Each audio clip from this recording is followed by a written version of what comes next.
There'll be an extra fee for that.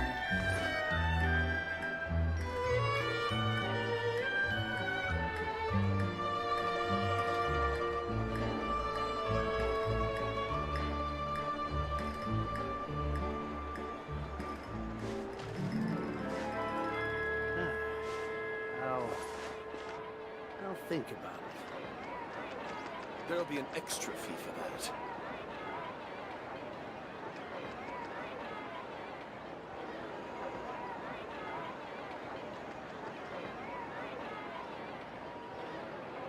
Aristocratic etiquette is all just for show.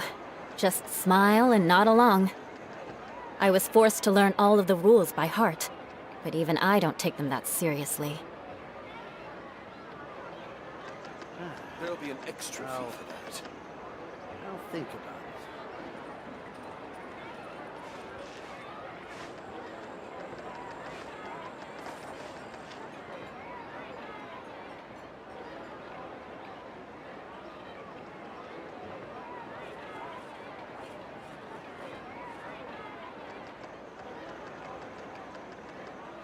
There'll be an extra fee for that.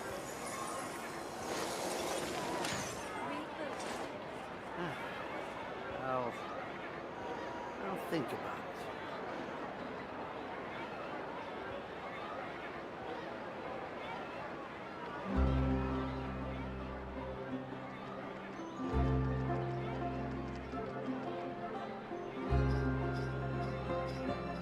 There'll be an extra fee for that.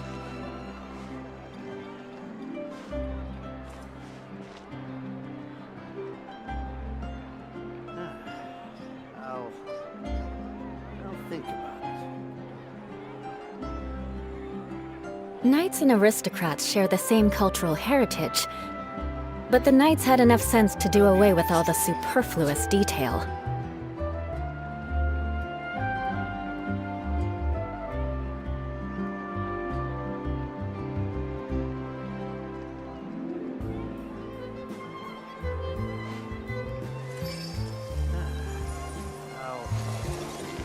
I'll think about it.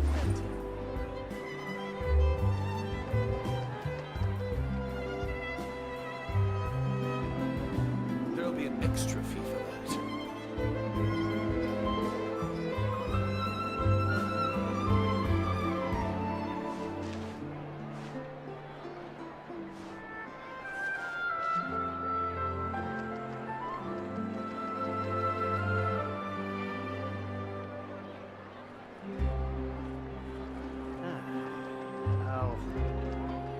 I'll think about it.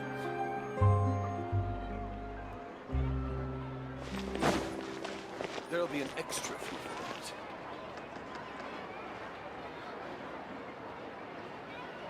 Uh-huh.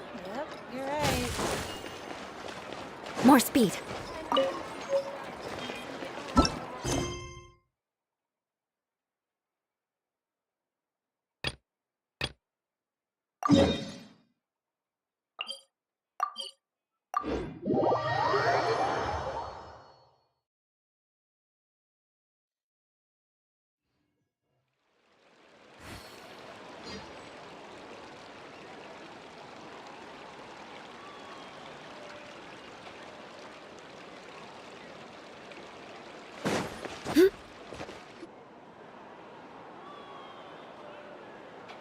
Over here!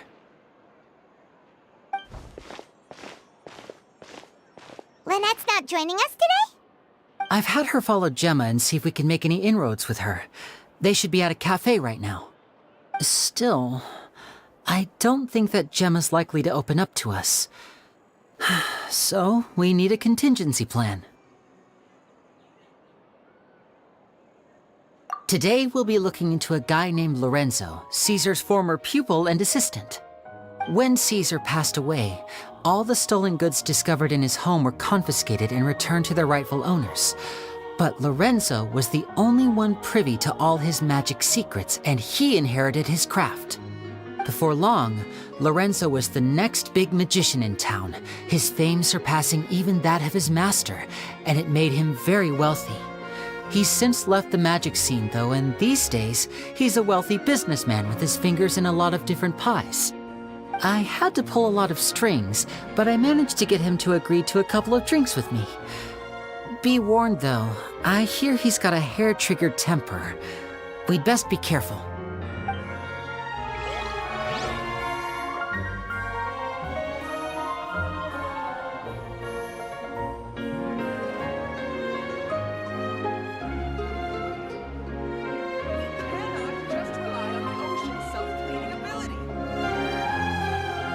You want to learn some Favonia's blade work?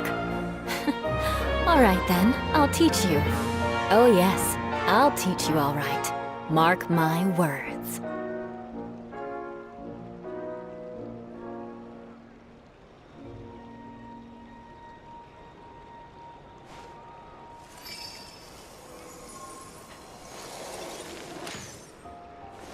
We cannot just rely on the ocean's self-cleaning ability.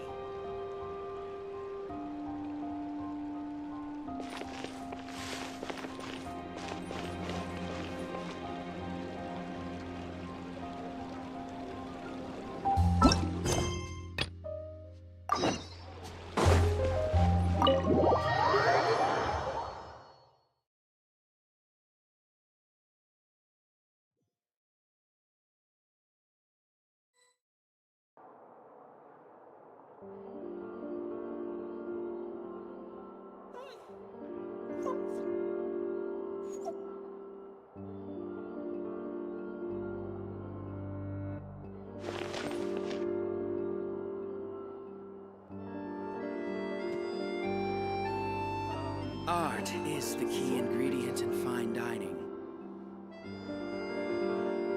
Knights and aristocrats share the same cultural heritage, but the knights had enough sense to do away with all the superfluous detail.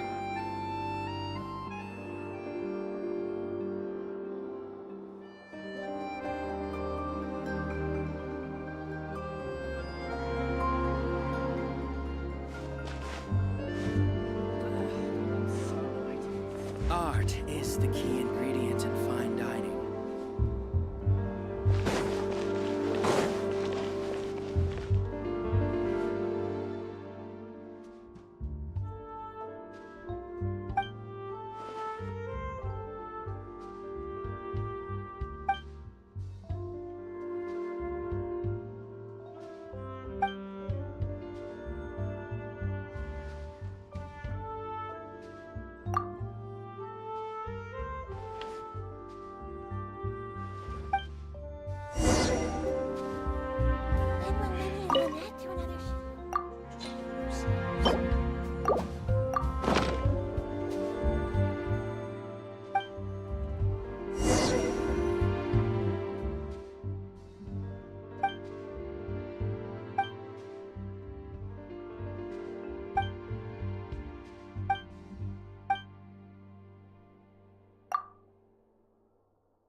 You neglected to mention that you were bringing 2 other people with you. My apologies. These 2 are my assistants. When they heard that I was meeting with the former Magic Maestro himself, they begged and pleaded with me to bring them along. And if it's no trouble, a couple of autographs would really make their day. Oh, forget the pleasantries, just sit.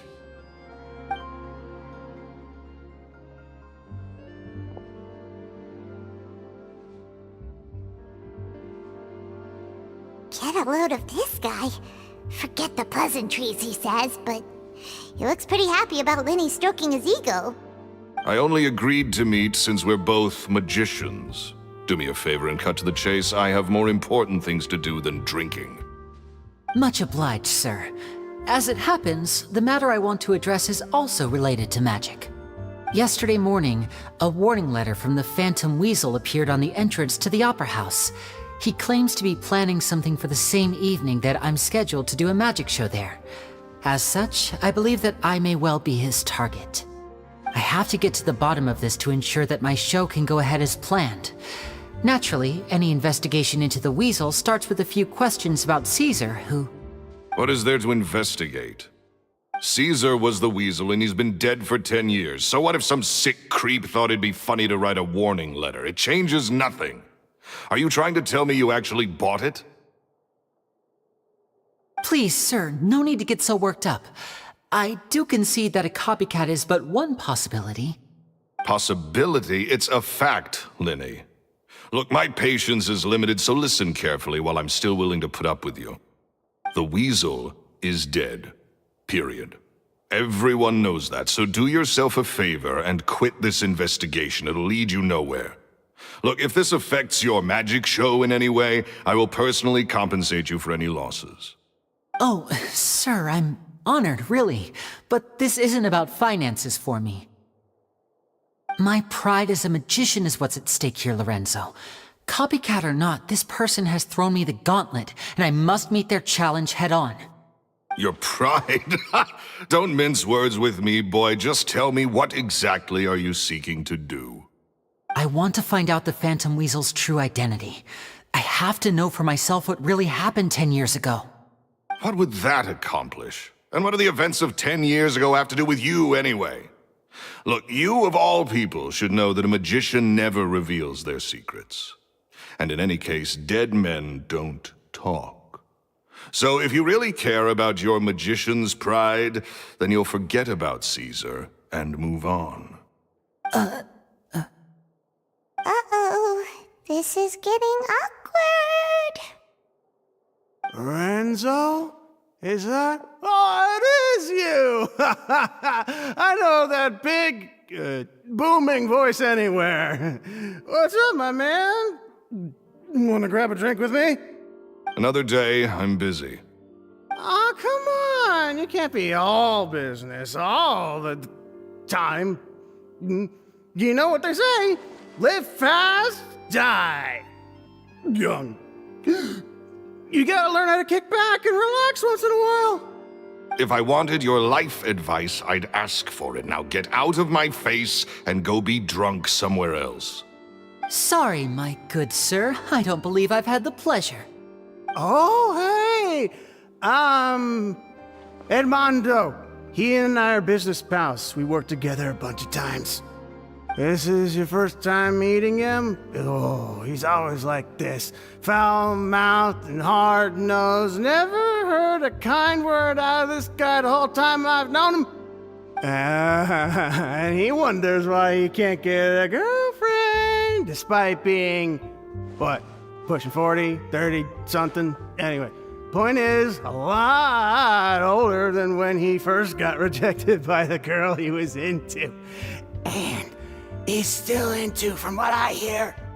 Shut up and get out of my face. Another word out of you and you can forget about doing business with me ever again. Do I make myself clear? Sorry, I may have had a little too much to drink. All right, I'm gonna leave. Don't work too hard.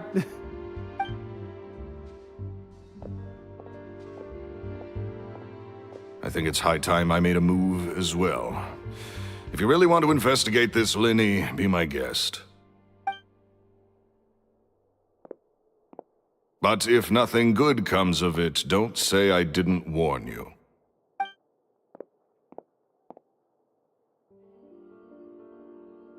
Well, that fell to pieces in a rather spectacular fashion. Any thoughts? Totally. And what was all that about compensating you for your losses? Why would someone you just met make an offer like that? He's gotta be hiding something. And not like Gemma. She was a little suspicious, but this guy's definitely covering something up. I think so too. We need to look into Lorenzo more closely. That guy Edmondo seems to know a thing or two about him. He only just left. Let's see if we can catch up with him.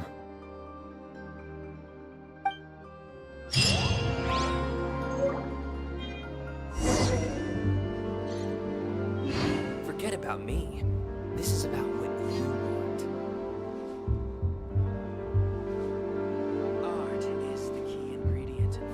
Aristocratic etiquette is all just for show.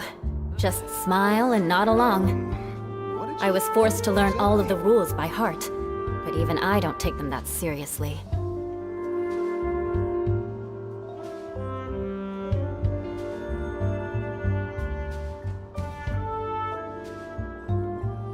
Art is the... Forget about me. This is about what you want.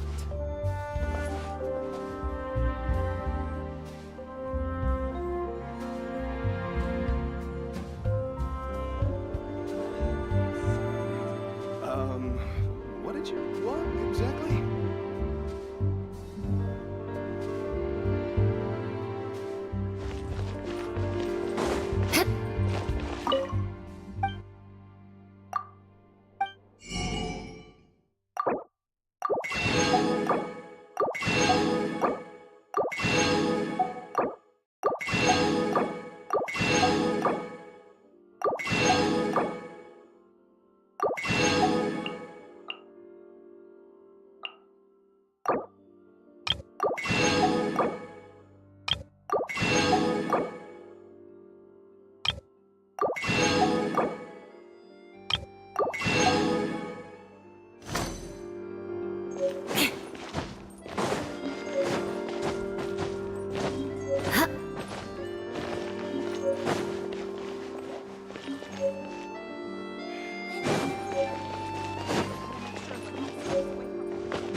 You okay there?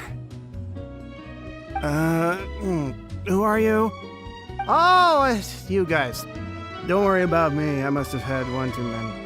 I just need to ride it out. I said way too much back there, didn't I? Yeah, I nearly talked myself into complete financial ruin. Note to self, no more drunken chats when Lorenzo's around.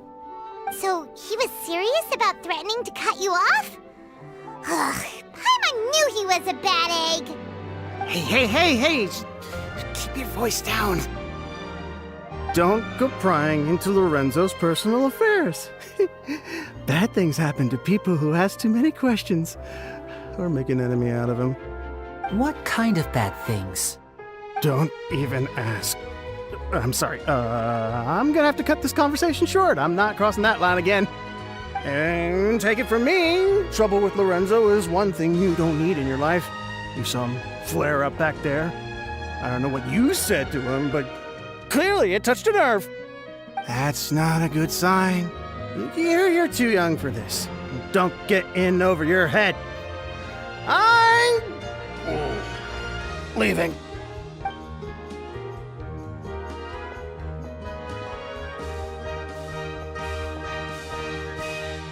And there he goes. What do we do now, Lenny? Shh. I think we're being watched. Someone was listening in to our whole conversation. Don't say anything and don't look back. Any altercation in the city will attract the guards. We'd better take this elsewhere.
More speed.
You followed us a long way. Why don't you come out and introduce yourselves? So you're Linny. And where's your sister? Ain't she with you today? Save us the trouble and go fetch her for us. Let's not drag this out. Paimon doesn't like the tone of your voice, mister! Who sent you, huh? Save your questions, missy. You ain't gonna need answers where you're going. Capiche? Looks like we can't avoid this fight. Now, I'm not the strongest fighter, so I hope you're ready to back me up. Don't worry, we got this!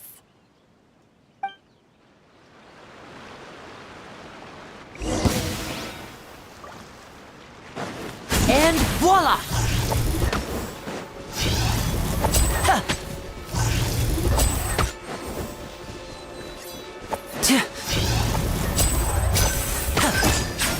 Our bond is strong. Check this out! Neutralizing threat! Shudder. More speed.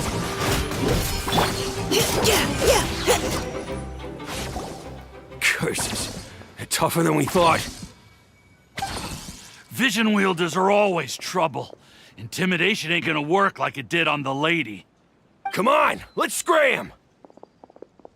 Hey, wise guys! We ain't through with you yet! Oh, they got away! Did you catch what they said just before they left? Something about intimidating someone else. Sounds like they just wanted to rough us up as a scare tactic, and they've already done it to someone else, but who?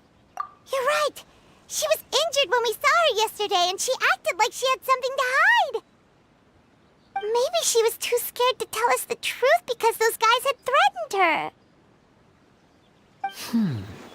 Well, if that's the case, she should be more willing to open up to us once she learns that those thugs won't be bothering her anymore.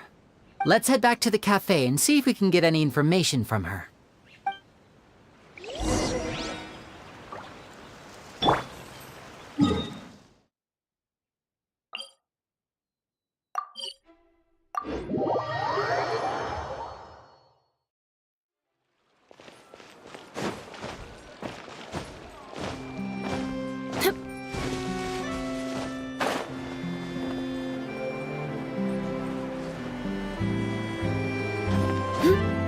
Time to scout.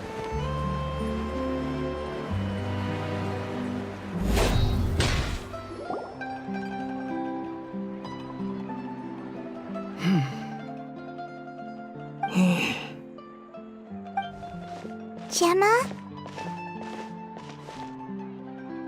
You again. What is it this time? We just ran into the men who've been threatening you, and we gave them a taste of their own medicine. So, you can relax now. We're here to protect you. What? Why? I didn't tell you anything. Why would they come after you? Sounds like they're no strangers to you. That's putting it mildly. I know them all too well. and I hate them with every fiber of my being.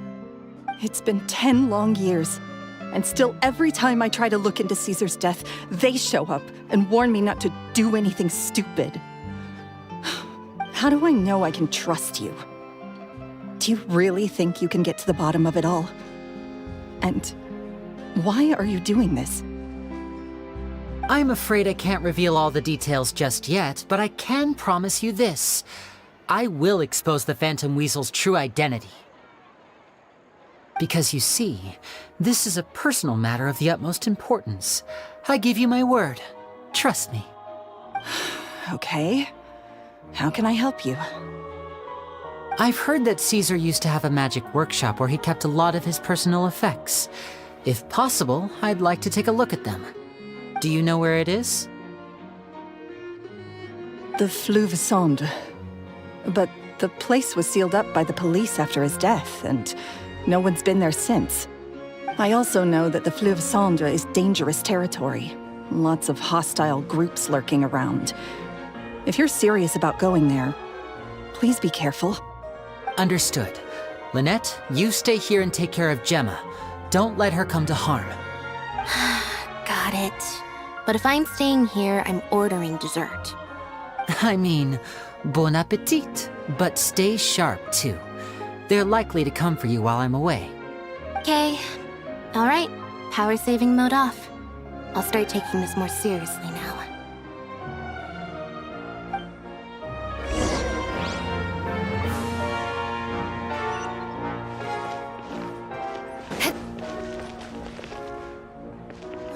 The tea is getting more bitter.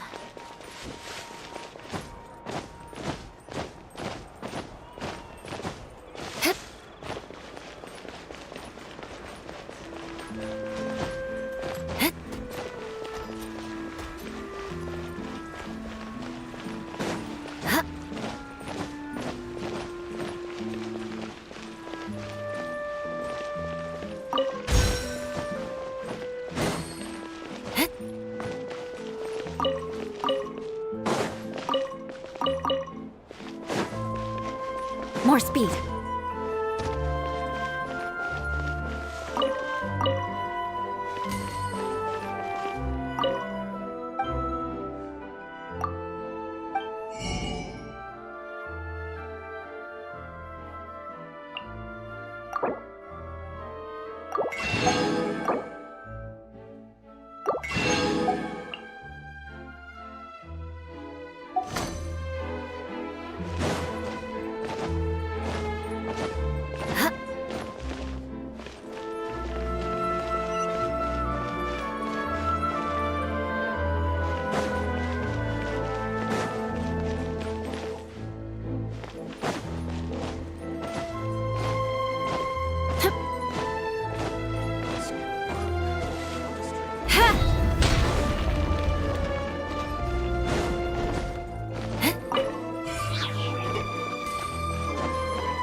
If Gemma gave us the right location, then the workshop should be right nearby.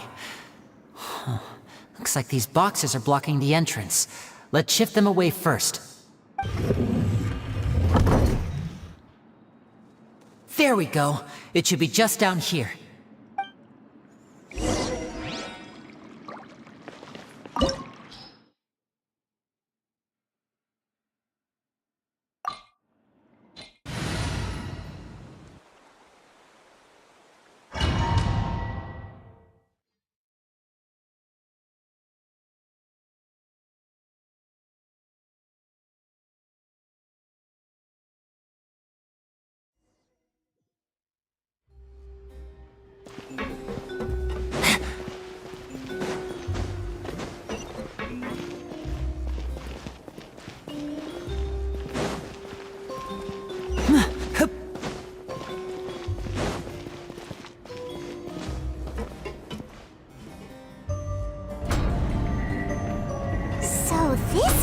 Caesar's workshop. Nothing suspicious here, just normal magic props. Let's head in further.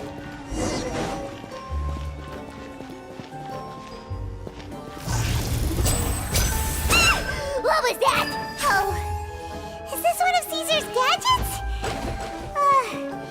Guess we must have triggered some sort of device.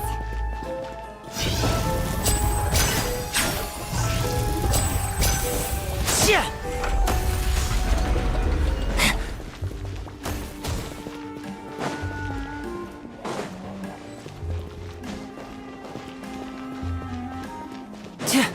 Stand with me! Step right up. Don't get too close. You had your beg for mercy.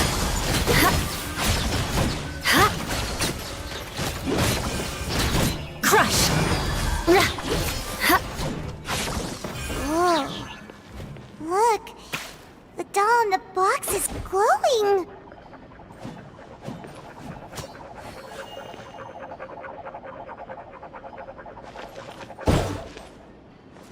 There's something written on the card on this doll. Let's take a look.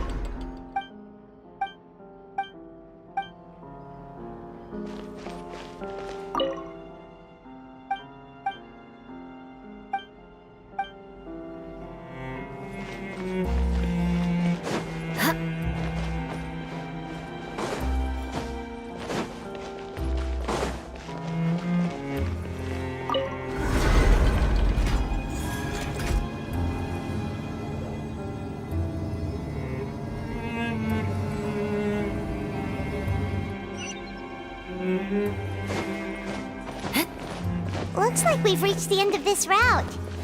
Shall we try a different one?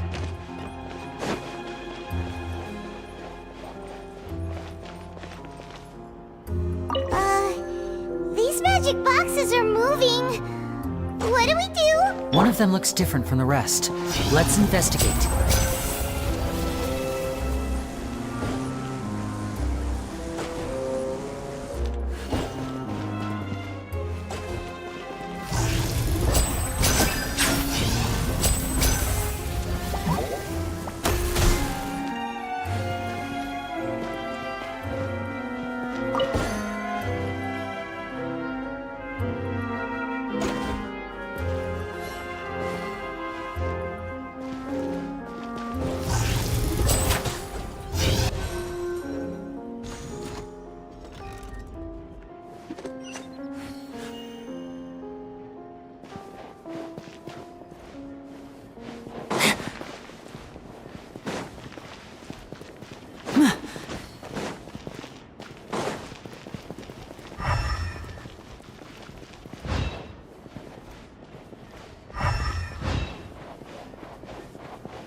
That's weird.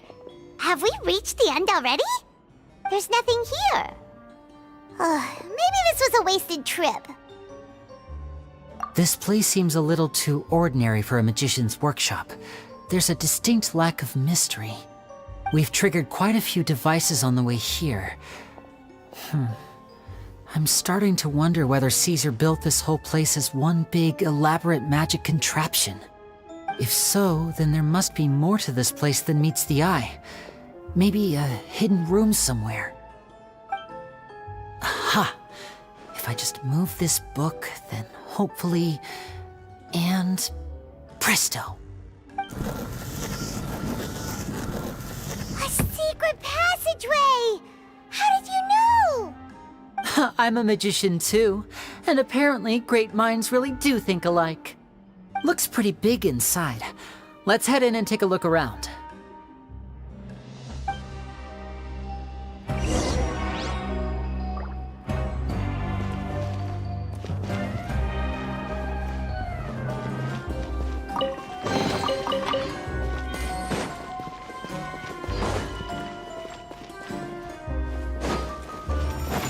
Supporting fire! Check this out! Show on the road!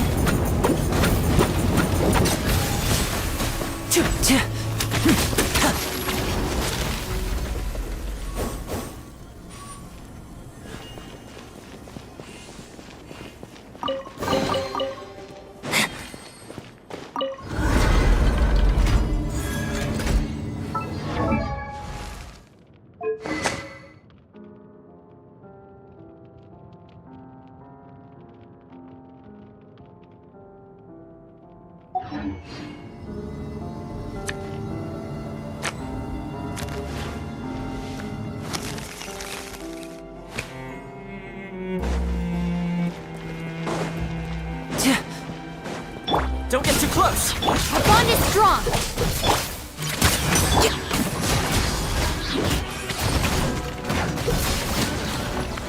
Beg for mercy.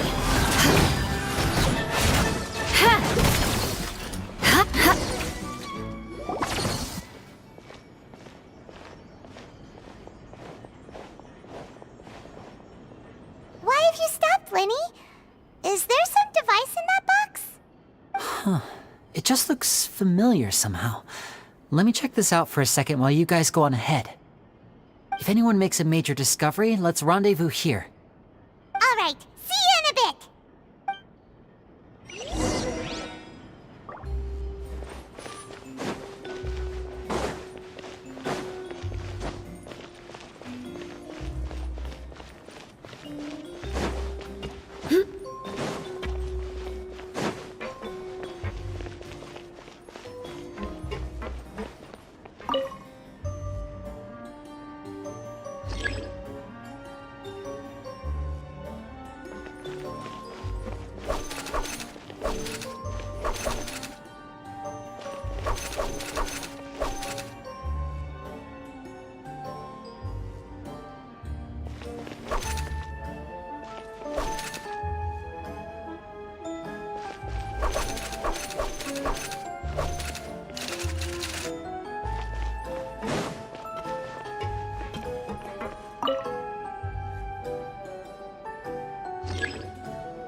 More speed. Wow! There's a hidden room here! Let's see! Oh, this bookcase is full of Caesar's own notes. He wrote a lot about the principles of magic. Whew. Much too advanced for Paimon. Hey, look! Is that Caesar's diary on the table? This book's thick as a brick! Let's take a peek inside it, shall we? At one of my shows a few days ago, a child asked me how I pulled candy out of my hat. As a joke, I told the kid that the hat has a built-in wish-granting machine.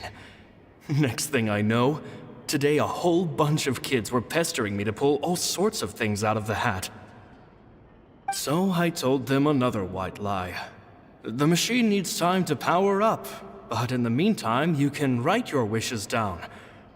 Well, they took me up on that offer, enthusiastically. As I write this, I've only just got back from running around all over town, buying the things they wanted.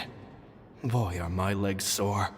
I wound up saving very little this month, but that's not a major issue. I now have a bigger problem. How am I going to hide all these things inside my hat?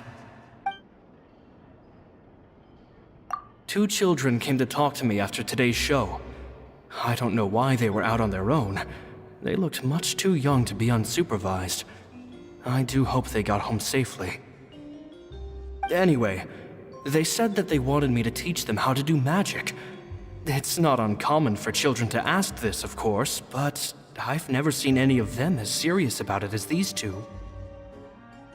I told them that learning magic is very hard work, but that didn't faze them at all.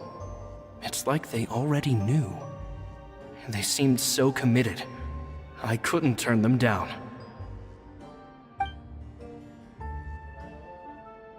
It seems like something's bothering Lorenzo lately, but he won't open up to me about it.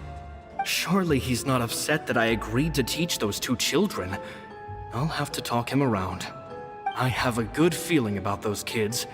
They're naturally talented, and it seems like they're not new to the world of magic. They have all sorts of fantastic ideas. All I'm really doing is helping them develop a more professional standard training plan.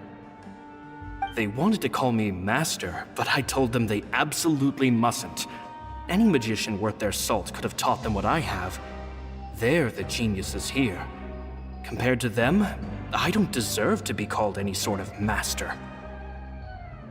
With time, I have no doubt that they could become far greater magicians than I. My only concern is why they're so mature for their age. I fear they've had to grow up too fast. I don't dare to imagine what they must have been through. Gemma thinks so too. She doesn't like being around them. Says that their eyes are too piercing. They don't bother me, but then again, I've never been the sharpest tool in the shed.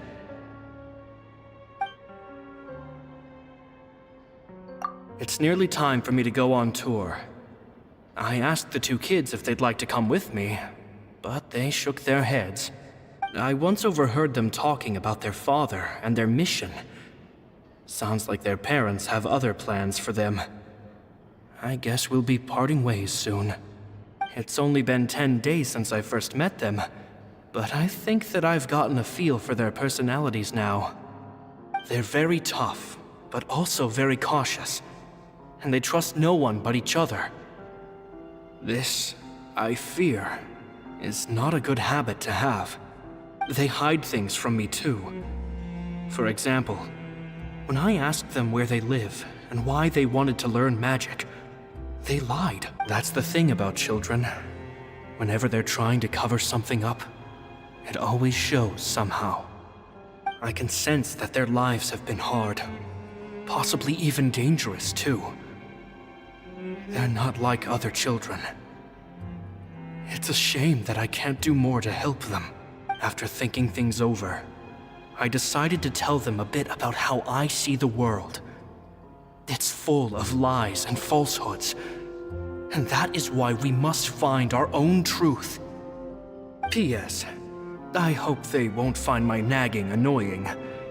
Children are so opinionated nowadays. Will it do them more harm than good for someone they've only known 10 days to lecture them like that? P.P.S. Maybe I'm overthinking this. Children aren't interested in grand philosophies. It probably just went in one ear and out the other. I bet they've already forgotten every word I said. Oh, Caesar, Caesar. Just mind your own business next time.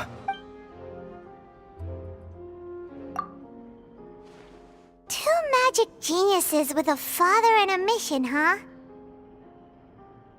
Sounds a lot like he was writing about Linny and Lynette, don't you think? So did they meet Caesar when they were kids? Let's go ask Linny!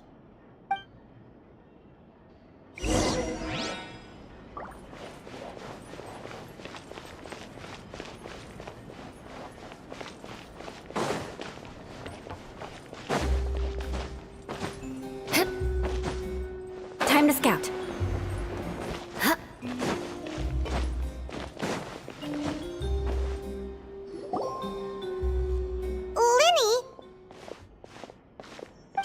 Hold that thought. As I expected, there's a lot of fishy things going on in this place. Fishy? Uh-oh, what have you found? All in good time. Before we go over our new leads, I want to tell you how a high-altitude escape is performed. First, the magician slots themselves into a magic box in full view of the audience. The box is then suspended high in the air, and a short while later, the base automatically opens. At this point, a dummy will fall out of the box, but it looks real enough to grab the audience's attention, and they start wailing and screaming. Meanwhile, the real magician, who has by now blended into the crowd, waits for a good moment to make their appearance and put on a hysterical performance. Oh no! Is that me? Did I just fall to my death? Very vivid description. Paimon can really picture it. And then what? The audience's gaze then turns to the magician, and by the time they realize what's happened, the dummy has vanished, as if everything that just happened was some sort of shared illusion. Of course, that's just how I think the process should work, theoretically speaking. The inventor of this trick never performed it successfully. When the box opened, Caesar was the one who fell out, and not the dummy. He fell right to the ground from the highest point of the opera house. No one could hope to survive that fall, not without a vision at least. And no one else has ever attempted this trick since. My understanding of how it works is just based on what I could gather from his notes and the relevant gadgets here in his workshop. So Caesar's famous high-altitude escape has never been done, huh? Paimon was about to say how cool it would have been to see it in person, but if it's that dangerous, it's probably for the best that no one else tries to do it. Wait a second. So if a dummy's supposed to drop out of the box, then where does the real magician go? How does he get out? Glad you asked. That brings us to the secret of said box. This box right here is the one that Caesar constructed himself to use in the performance, and it's not as simple as it looks. Inside, there's a device that only the magician himself would know about. Once the magician's inside and the box is lifted up into the air, the audience's view of the box is fixed at a certain angle. From where they're standing, they have a clear view of the front, sides, and bottom, but the back and the top are now no longer visible. At this point, the magician presses a button inside the box, opening a secret door out of view. He then escapes through this trapdoor onto the opera house roof, waits for the dummy to fall and distract the audience, and quietly returns to ground level. That's way simpler than Paimon imagined. Even Paimon could probably do it. Well, there's a little more to it than that, of course. The hardest part of this trick is controlling the audience's mood and reactions. That takes an exceptional degree of showmanship. There's the falling dummy, the miraculous reappearance, the pompous performing. Maybe the magician would even have themselves tied up before it begins to strengthen the impression that there's no escape. Many days and nights of careful research and painstaking practice would have gone into this, all culminating in a performance just a few minutes long, but one that still manages to transform the shock and grief of a tragic accident to the joy and laughter of a mesmerizing magic trick. Caesar was a highly accomplished magician. But unfortunately, even he didn't manage to pull it off. So, how did it go so wrong? You said you found some fishy stuff here. Have you figured out what really happened? I can make a pretty good guess. I looked into the case files. The magic box Caesar was using at the time of his death had the secret button I mentioned positioned on the right-hand side. And sure enough, he always used his right hand as his dominant hand in public. Okay. Nothing suspicious there. But here's the strange thing. Most of the devices in this workshop have the mechanism on the left-hand side, including this box right here, which leads me to believe that Caesar was in fact left-handed. Because a magician can't afford to have their most basic habits stand out too much. People naturally focus their attention on the most important details of the task or situation at hand. But a magician needs to be able to redirect an audience's attention at will, so as to avoid arousing their suspicion. The essence of magic is getting people to believe a lie. If even the truth raises eyebrows, the falsehoods become all the more difficult to mask. And so, Caesar trained himself to use his right hand to align with his audience's expectations. Great magic always requires sacrifices. But in his most stressful and nerve-wracking moments, and when no one was watching, reflex would kick in and he'd use his left hand. That's why he set his gadgets with the mechanism on his left. Exactly. I think that's likely what happened. Caesar would have been under a lot of time pressure during the escape. He'd have had mere seconds to open the hidden compartment, retrieve the dummy, then open the secret door and make a swift escape. But I'm sure he was confident. He would have rehearsed countless times to the point where it was second nature. He'd barely need to think about what he was doing because muscle memory would guide him through. So he opened the compartment, took out the dummy, checked everything was in order, and then went to leave. With his left hand, he reached for the button, and suddenly, his heart skipped a beat. It wasn't there. Much like when you reach for your keys but find your pocket empty, his mind needed a moment to process what was going on. Instinctively, his left hand would keep feeling around for the missing button, maybe for another second or two, until the bottom of the box gave way. With the stakes being as high as they were, just a 2-second delay cost him everything. The authorities would find nothing suspicious and conclude that his death was due to his own error. When in reality, someone switched the boxes, and they did it to murder him. But how would they be able to make the switch without being noticed? That would be difficult to pull off, no? It would have to have been someone who knew that he was left-handed, and who could move his props around without arousing suspicion. Someone who was always by his side. Isn't that right, Lorenzo? You just couldn't let sleeping dogs lie, could you? There's not a lot of people who'd go to all this trouble for some magician who died 10 years ago. I didn't want to have to do this, you know. Silencing you the hard way just creates more problems for me to deal with. But I gave you your chance. I hoped you'd do what's good for you and back off like the lady, but you disappoint me. You mean Gemma? So you are the one who's been threatening her! Yes, although however stubborn she might be, she was never much of a liability. But you people, you never even knew him, but for some reason you just wouldn't drop it. Which is why you can't leave this place alive. Take them out, and make it quick. Do your worst!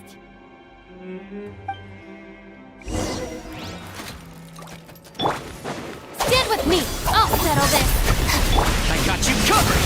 Check this out! Precision strike! Let's keep going, team! Crush!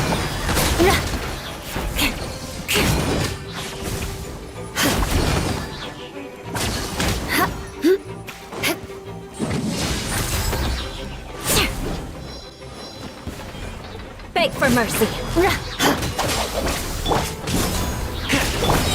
You had your chance! Leave the wounded to... Now disappear! A round of applause!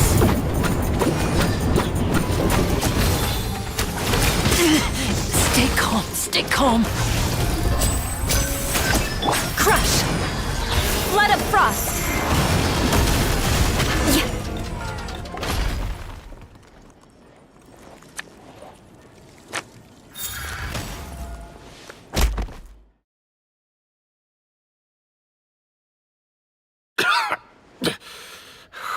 You kids are tougher than you look. Had enough yet, Lorenzo? Your cronies can't help you now.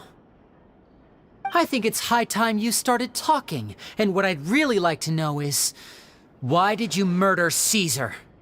If I had a mora for every time you've said that man's name. Of course you idolized Caesar, everyone else did. But I was the real genius magician. Me! He was just an amateur who did cheap tricks for gullible children. I was the one who made magic into the fine art it is today. The aristocrats doffed their hats to me! So it was jealousy. Jealousy. Hatred, more like. I hated Caesar. All he cared about was his magic. He lived and breathed it. He poured everything into his street performances and his stupid tours like it was just a hobby to him, never bothering to think about Mora. What sort of fool devotes their life to the art of deception and never has a Mora to show for it? But the people loved him, didn't they? Oh, how they looked up to him. No one gave me a second look. All I ever heard was, "Oh, your master's amazing, isn't he?" Amazing. Yeah, so amazing that he was completely broke. Every other apprentice was living it up at their master's expense, but no, not me. I put in all the work, mastered all the skills, and it brought me nothing more than the life I already had. He forbade me from using magic to trick people out of their Mora. There was nothing he hated more than that. And with his reputation in Fontaine, it was too risky for me to go it alone. As long as he was alive, if I dabbled in my own brand of money-making magic, he would expose me, and it would destroy me. I had to kill him. There was no other way. He had to go. And this was your only motive? It was reason enough. What other motive would I need? Well, I was under the impression that there might have been other factors at play. For instance, maybe you were in love with Gemma, but she was engaged to Caesar. In love with Gemma? Don't be ridiculous. Guess I was wrong about that then. Next question. Are you the Phantom Weasel? I am. Caesar was so strict with me. He insisted that his way was the right way, that the sole purpose of magic was to bring joy to the world. I never bought into any of that. I was more interested in the practical value of magic. Sure enough, it helped me fill my pockets with all kinds of valuable treasures. Oh, yeah! Charlotte told us that the weasel would steal whatever people valued, no matter how much he was worth. That's just how it looked from the outside. What would any thief want with second-rate loot? I've only ever targeted high-value items. I stole cheap things as a way of practicing my craft. It was other people's overactive imaginations that conjured up the preposterous image they then dubbed the Phantom Weasel. So that's the story, huh? Well, I hope you're ready to tell it all over again during your trial. What choice do I have? You're a pack of wolves, and you've got me between your jaws. You've seen what's here, and my last-ditch effort to stop it getting out has failed. What else can I do? So be it. I've enjoyed power and wealth for the last 10 years, the likes of which Caesar could never give me. I wouldn't choose for things to end this way, but I regret nothing. Very well. In that case, I'll contact the guards. Traveler, Paimon, keep an eye on Lorenzo for me. I'll meet you just outside the workshop when I'm back.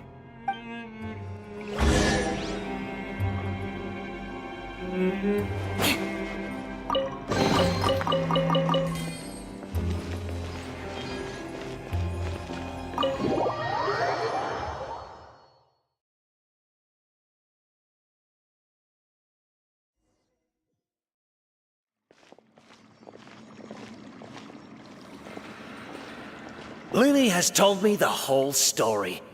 Lorenzo, do you confess to the murder of Caesar and to framing him for the Phantom Weasel's crimes?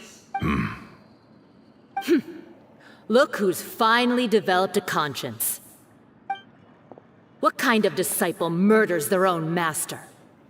I hope it was worth it, because they'll be hell to pay.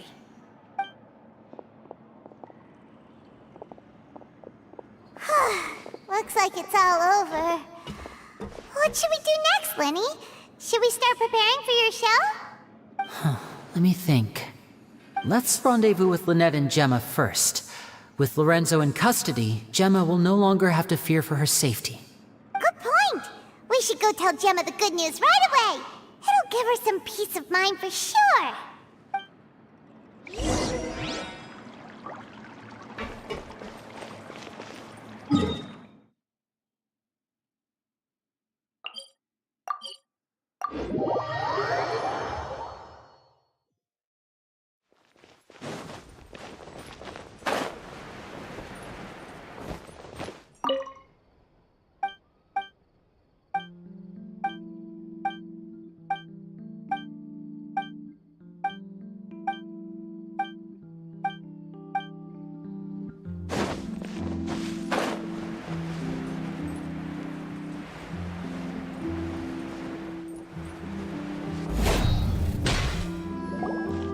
Ah, you're back.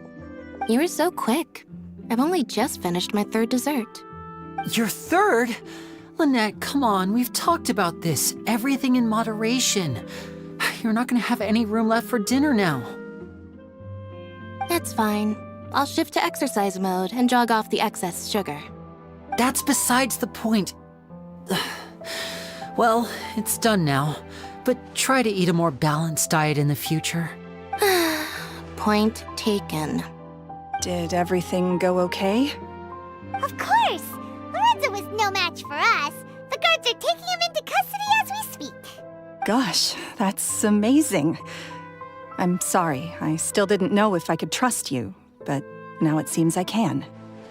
I had my suspicions about Lorenzo, but It's okay, we understand. He did threaten you. Paimon would find it hard to trust strangers in your position, too. But you don't need to be scared anymore. Everything's gonna be okay. Sorry. My emotions are all over the place right now. I've been waiting for this day to come for so long. I always wanted to report Lorenzo.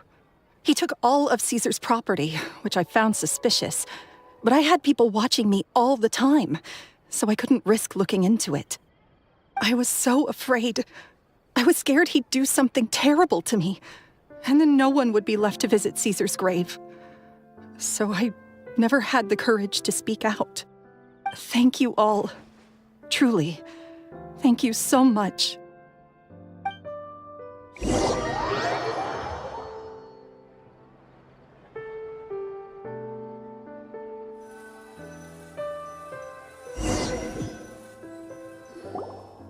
Thank you all for clearing Caesar's name. I never would have guessed that Lorenzo was the real Phantom Weasel. He never showed any signs that there were problems between him and Caesar in public. From the outside, it looked like they got along great. And to think that lowlife's been living life to the fullest all this time, while Caesar's name was getting dragged through the mud. It's a travesty. At least his soul can finally rest in peace now, thanks to your efforts.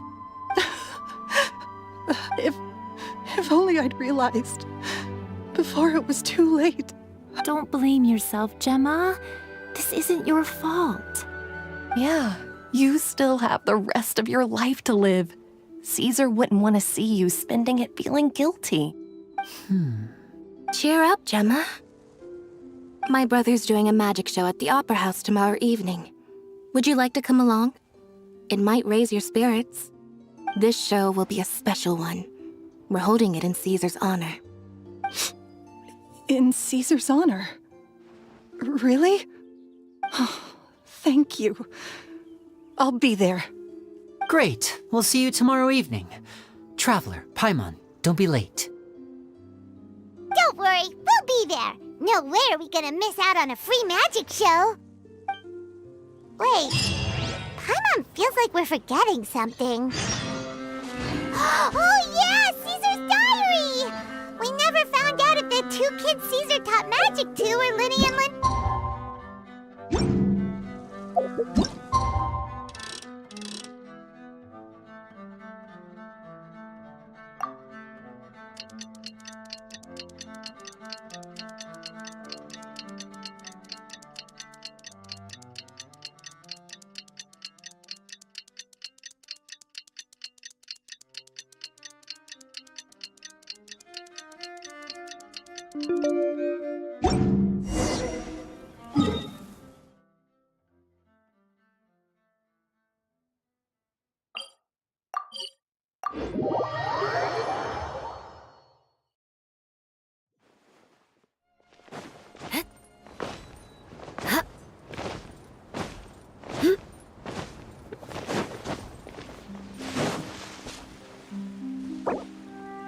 More speed.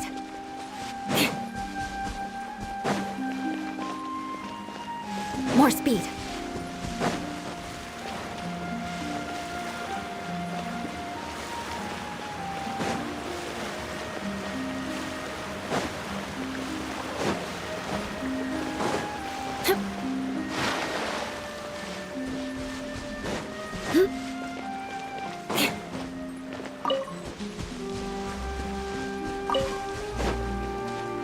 speed.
Paimon's excited to see another of Linny's magic shows!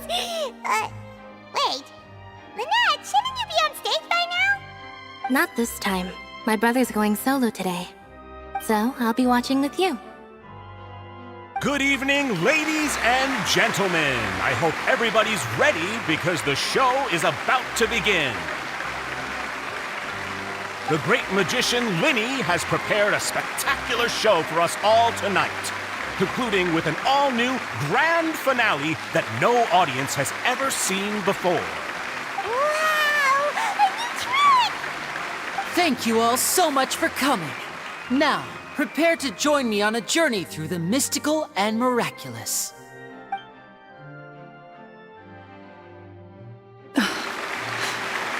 Exciting stuff, isn't it? Yes, it's just... It reminds me of him. No wonder. Caesar was a famous magician too. So, how did you two first meet, Gemma? Well, I was out on the street once, and I saw him performing for little children. Children love magic, because they're willing to believe in things that can't be rationally explained. Caesar had this amazing way of bringing them into a dreamlike world. And somehow, I felt drawn to him too. So I went up and asked him to do a trick for me. Aw, that sounds so romantic. What trick did he do? It was with a flower. He took it in his hand, snapped his fingers, and it magically appeared on my head. I was so happy that day. No one had ever given me a flower before that. Oh, that's so cute! Actually, now that you mention it, Linny's done that one before. Is that right? Then I suppose he's a romantic at heart, just like Caesar. So let's treasure the time we have with him. After all, you never know when the people dearest to you might be gone. That's right. It's all over now. Paimon doesn't really know how to comfort you, but at the very least, no one's gonna be intimidating you from now on. You can breathe easy at last, right? Right. Yes, you can breathe easy now, Phantom Weasel. See? Even Lynette says... Wait, what? The Phantom Weasel? Lorenzo escaped? Where is he? What do you mean, Phantom Weasel? As Linny once said, a performer's job is to commit fully to their role and put on a flawless performance for their audience. But once the bag of tricks is empty and the curtain falls, it's time to end the show. The spotlight is no place for someone with no more cards up their sleeve. It's been 10 years, Gemma. Aren't you tired of the grieving widow act? I think it's time to put an end to it. What are you talking about? Paimon doesn't like this riddle. Traveler, Paimon doesn't like where this is going. Come on, say something! Ladies and gentlemen, I hope you're all enjoying the performance so far. There will now be a brief intermission, after which Linny will perform the most electrifying act of tonight's show, the one we've all been waiting for. The final performance will take place outside of the Opera House, so please make your way outside in a calm and orderly fashion. The Phantom Weasel never did like public places, did they? Don't worry, this place will be quiet soon. Let's talk somewhere else for now.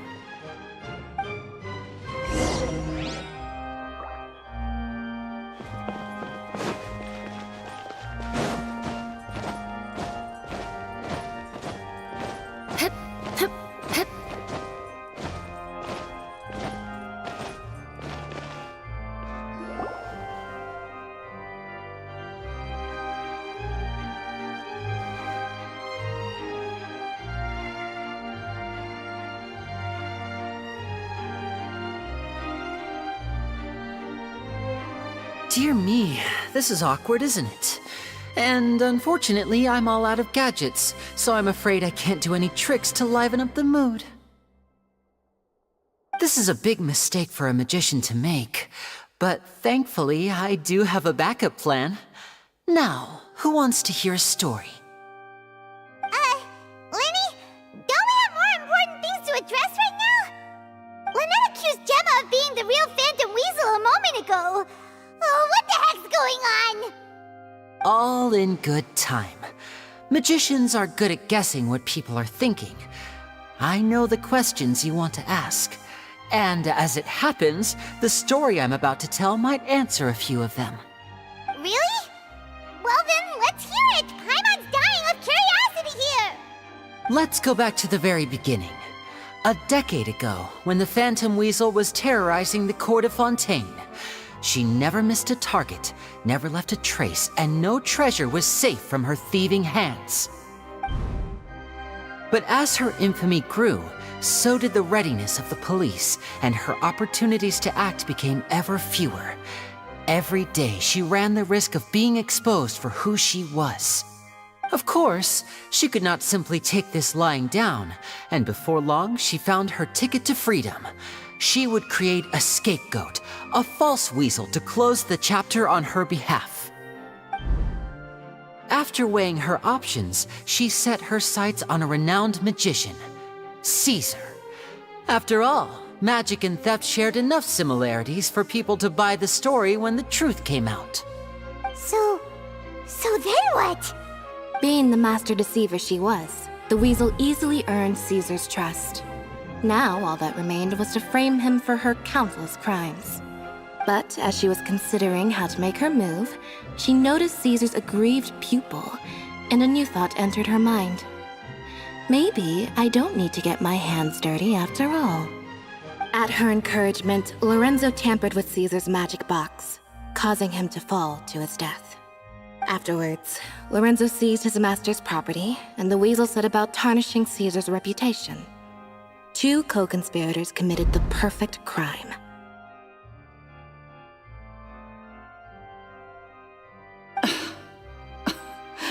I've got to hand it to you. You're both exceptional storytellers. It's enough to make even me wonder whether there was really another mastermind behind all this, pulling the strings. But I just have one question. You seem to think that I am the villain in this tale. What's brought this on, Linny? Is it something that Lorenzo said? Don't worry, Lorenzo said nothing at all. But I never believed that he was the weasel, and in fact, my investigation only made me more certain of that. He was too forthcoming with his confession, as if there was something else he was trying to hide. How disappointing. So you'd sooner trust Lorenzo than me, even without a shred of evidence? A magician is an expert at playing the audience to get the result they want. And I have no doubt that you, Gemma, are equally talented in this regard. With a little help from Lorenzo, you put on a very convincing performance. The lovesick fiancé, whose devotion to her betrothed is unshakable, even under threats of violence. Caesar was maligned and hated by all for 10 years, but you? Everyone sympathized with your plight. Who would suspect for 1 second that the lovely young lady always seen weeping in front of Caesar's grave was actually the mastermind behind his demise? No, not that poor lady. Perish the thought. Wait, so you mean the whole intimidation thing was just a hoax? Gemma and Lorenzo were both in on it? But why would Lorenzo agree to that? And why didn't he sell her out even at the end instead of admitting to being the weasel himself? Yes, why indeed? Maybe Gemma herself could enlighten us on that question. Well, Linny, if you're so confident in your version of events, then I think the answer should be obvious. Having killed Caesar with his own hands, Lorenzo was plagued by overwhelming guilt. Revealing the Phantom Weasel's true identity would serve no purpose. But if the Weasel remained free, then she could take care of Lorenzo's loved ones. An excellent answer, though sadly a little dull. Is that right? Well, don't let me bore you. If you'd care to change the topic to something more interesting, I'd be much obliged. As a matter of fact, there's one thing I'd really like to understand. Why would the real Weasel have targeted things that only have value to other people? Could you shed any light on that? Of course. After all, we're just telling stories here, aren't we? If I had to guess, I would say that the real Weasel must have had a terrible childhood. Left to fend for herself after her parents died young. Betrayed, scorned, beaten. She'd scrounge waste paper from garbage bins to draw on, using twigs and dirt for lack of ink and pen. She'd sew ugly rag dolls from whatever scrap material she could get her hands on. This was her only source of happiness in life. But it was all she needed, and she was content. Until the world decided that even this was too good for her. Once again, she was betrayed. And this time, everything was taken from her. She felt like life was a miry pit that dragged her further down the more she struggled to escape. At that tender age, she should have been happy. Instead, she stood in the shadows and watched with envy as all good things in the world passed her by. This was a fate too cruel for anyone to bear.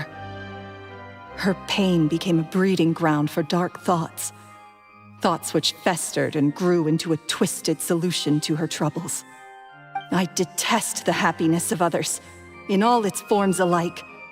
I will rob them of everything they hold to be good and true, and it will fill the void in my soul. That's some pretty heavy stuff. Now it all makes sense. Does this story satisfy you, Linny? Yes, it is quite to my tastes. Thank you for helping to clear up my confusion. Huh. That's right. What drove you to write that letter, Gemma? What were you trying to achieve there? Because without that, none of this would have ever come to light. She didn't write the letter. After 10 long years, I'd hoped that the Phantom Weasel would be consigned to the history books by now. But it seems like someone still wasn't ready to let her finally be at peace. Linny. Or should I call you the Phantom Copycat now? You were the one who posted that letter outside the Opera House. But why? Very sharp, Phantom Weasel. Still as shrewd as ever. Well, no need for me to be coy about it. Our goal was to clear Caesar's name. The most straightforward way to change the public's impression of Caesar was to force the Weasel to show themselves. That's it? You had no other agenda? Of course we did. We made it quite clear in the letter, I believe. I shall take from you that which you hold most dear, just as you did to me 10 years ago. 10 years ago? You mean Caesar's death? You met him? Wait. Oh, I get it. You were those two obnoxious kids. It's been so long, and you're all grown up now. I didn't recognize you. He taught you magic back then, didn't he? For what, 10 days or something? And you went to all this trouble. Why? Because you feel like you still owe him something? We remember all our debts, however great or small. 10 years ago, Caesar's reputation was torn to shreds and his legacy was thrown out. 10 years on, and no one cares what the truth is anymore. But we did not forget, and so we came to find you. And? What exactly did you take from me? I'm still standing, as you can see. Lorenzo has admitted to everything. I'm free. Free? Do you really think so? Caesar once told me that even though the world is filled with lies and falsehoods, we must find our own truth. I think that applies to you too. Truth can take many forms. Prized possessions with nostalgic value, fervent hopes and dreams, and irreplaceable people. Life took many things from you, and those wounds never healed. When they ached unbearably in the dead of night, stealing became your way of numbing the pain. What are you trying to say? I'm saying that for the last 10 years, you've been living a rather uneventful life. Perhaps that's because you found something other than a life of crime to fill the hole? Back to Lorenzo for a second. He murdered his own master, played along with your act, and took pains to make sure any suspicion would be directed towards him. But what did he have to gain from all that? He knew who you were and the things you'd done, and despite that, he was willing to give everything up for your sake. He's the reason that you haven't felt the compulsion to steal in all these years. You're more than just accomplices in murder. You're the only real friends each other has. So I think you know, deep down, that he is the only truth you have in your life. But that truth is gone now, and I guarantee you, you'll never see it again. Congratulations on your freedom, Gemma. Your freedom will cost you dearly. From now on, you'll be all alone in a world full of lies and falsehoods. I do hope you'll be able to bear it. You've still got a long life ahead of you after all. Gather round, one and all. The time has now come for the amazing Linny to perform his final act in tonight's show. I'm sure you're all wondering what he has planned for the grand finale. Well, wonder no more, for the answer is a death-defying high-altitude escape. A high-altitude escape? I'm sure you all remember the magician Caesar. This was the very trick that led to his fatal fall, after which he was dubbed the Phantom Weasel. But we have now learned that Caesar was wrongly accused, and that the real Weasel has now confessed to their crimes. Guess that's my cue to leave. Whew. I've been practicing this one for ages now, but I'm still a little nervous. Traveler, Paimon, I hope you enjoy the rest of the show. There may be a lot of people watching tonight, but you alone are my true witnesses. Lenny, wait. You two hid a lot from Caesar. He went to his grave without ever knowing your secrets. So what about now? Are you an open book? Or are you still the same as ever? You don't have to tell lies to end up isolated and alone. One day, you'll end up exactly where I am today. Maybe then you'll finally understand. You're wrong. I'm nothing like you. So, what are we, doing now? Like Linny said, when you're ready, let's head outside and watch the show. But what about Gemma? She'll figure out what's best for her soon enough. Oh, and if you'd like to see Linny after the show, you know where he'll be. The usual haunt. All right. Well, let's go and watch Lenny's finale then. This trick's a pretty dangerous one, but he should be able to pull it off, right?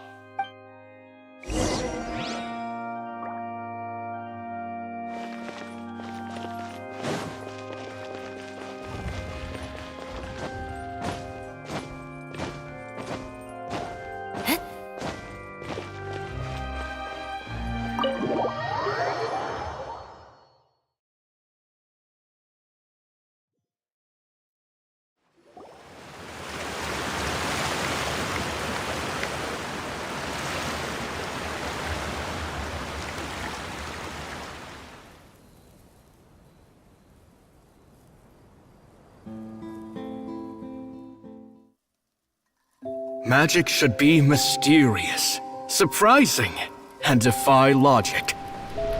Magic is hard work. Every single movement has to be practiced thousands of times. It's alright. We're used to that.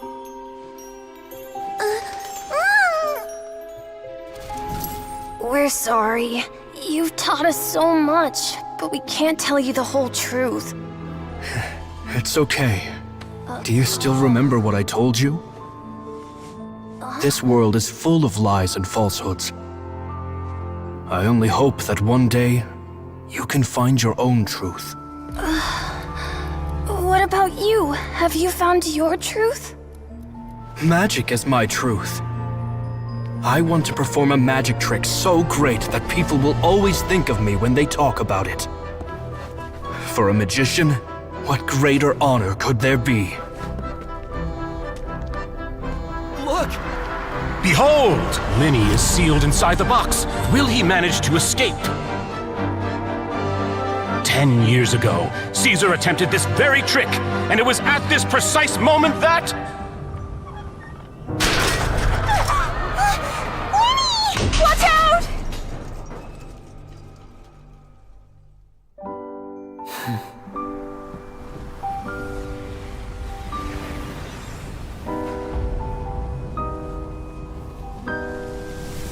Mysterious.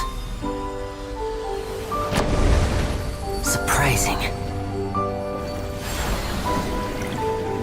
And logic-defying. Isn't that right? This honor belongs to you, Caesar.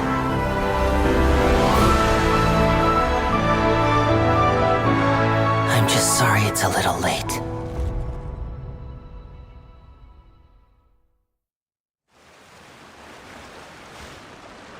Did you see that? 1 minute he was falling, and the next, he turned into flowers. How could he possibly have done that? How mysterious. I didn't blink once. He just vanished right in front of my eyes. What a heart-stopping magic show! This was really worth the trip. Caesar's name has finally been cleared, and Fontaine's new star magician Linny has fulfilled a wish on his behalf. Oh, I couldn't ask for a better grand finale. It will make a great headline for the Steambird tomorrow, even if I do say so myself. Whew. Looks like everyone really loved Linny's grand finale. Paimon doesn't see Linny anywhere. Where'd he go? Oh, Lynette said he'd be waiting for us at the usual haunt. But, where is that? Oh, you mean the one where Caesar's buried? Yeah, that's probably it. This whole magic show kinda seemed like Linny's way of saying goodbye to Caesar. So it makes sense that that's where he'd be afterward. Alright, let's go look for him there.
Paimon was scared to death when the chain broke, Paimon was sure something had gone horribly wrong.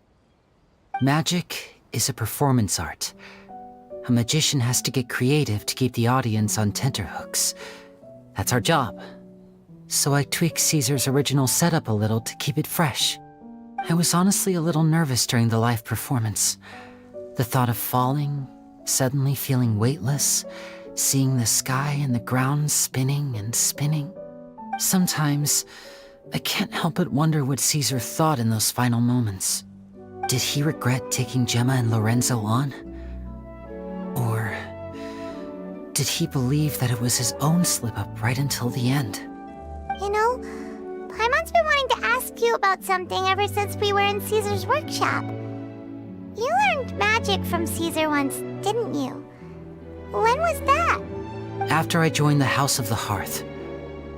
To be honest, Lynette and I had an agenda when we approached him. I told you about my past before, remember? As a young boy, I survived by secretly learning magic from street performers. I'd watch their tricks and try to figure out how they were done. But I quickly realized that observation alone could only get me so far. What I saw was the polished final performance, but the rigorous training they put in behind the scenes remained invisible to me. I needed to learn how to improve my sleight of hand, hone my misdirection skills, and make niftier props.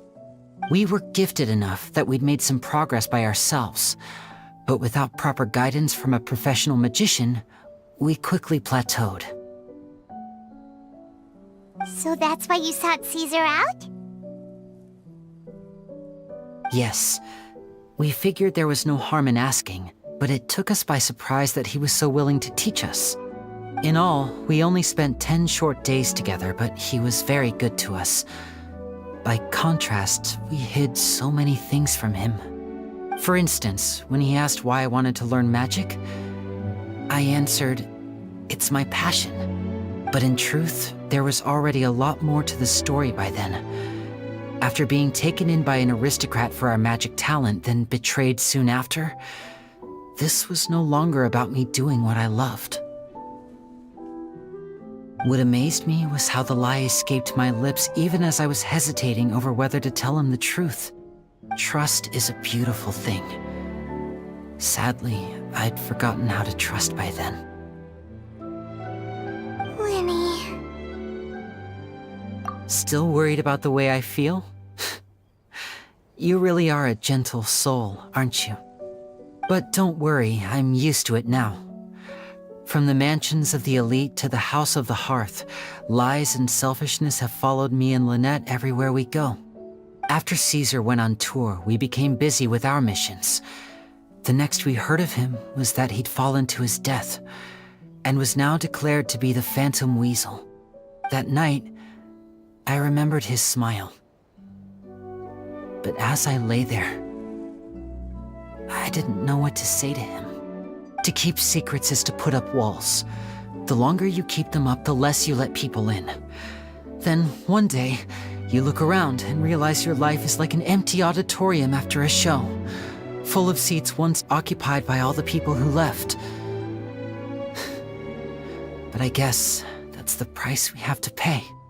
You only realize how much someone really meant to you when you lose them completely. That's why I was so confident this would hurt Gemma. Because I felt it for myself.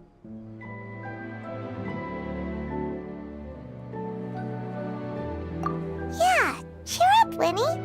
We've had to say our fair share of goodbyes during our journey, too. But whatever happens, Paimon always believes in what tomorrow brings. Delicious food, fun toys, and the Traveler by my side.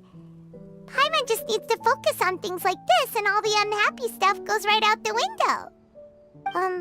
You know, Traveler, doesn't that kinda make you Paimon's truth? Exactly. It's the same for me and Lynette. We are the truest thing each other has in the world, and nothing can replace that. Life has taken plenty from us, like it did from Gemma. But at least it left us with each other. That's what gave us the strength to get through the darkest days. That's why the darkness never consumed me and why it never will. Maybe we live in the shadows too, but we remember every precious ray of light that shines through. All right, time to lighten this conversation up a little. What did you think of the show tonight? Were you happy with it? It was amazing! Paimon just wishes we hadn't been so distracted with the Gemma situation. We spent most of our time in the Opera House just talking and pretty much missed the entire first half of the show. Lenny, could you do just one more trick for us? Whoa, that's a bit of a tall order, I'm afraid. The show's just finished, so my sleeves are decidedly card-free right now. Aw, come on! Surely you can think of something. The Lenny Paimon knows can do anything if he puts his mind to it. Oh, all right then. I'll give it a go, but only because it's you. Watch closely. I have a flower in my hand. You liar! There's nothing in your hand! We ain't going along with this! Huh? My goodness, you're right. But I could have sworn I brought one here with me. Okay, try this. Count down with me. 3, 2, 1. 3, 2, 1! Now, have another look around. Maybe the flowers appeared somewhere else. Really? Let's see. Wow, there it is! Oh, this is a different flower from the last time, right? This one's called, oh yeah, a rainbow rose.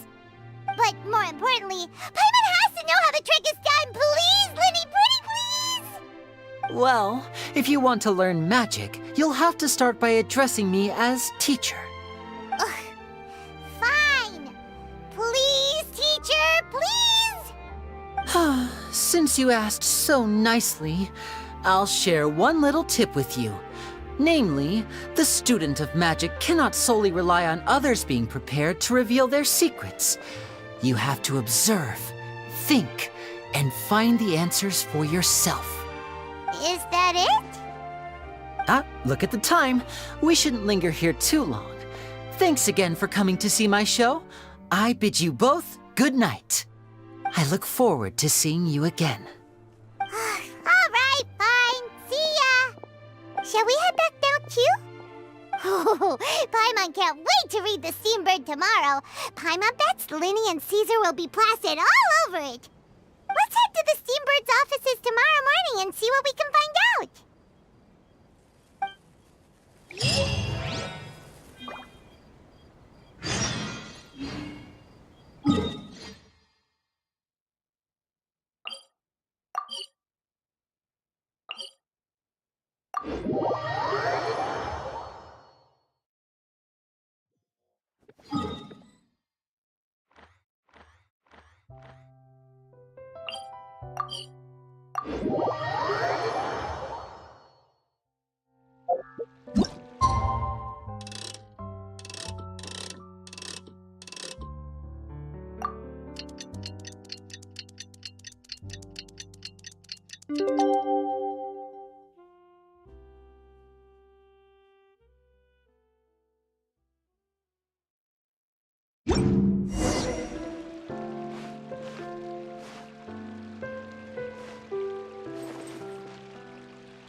Knights and aristocrats share the same cultural heritage, but the knights had enough sense to do away with all the superfluous details.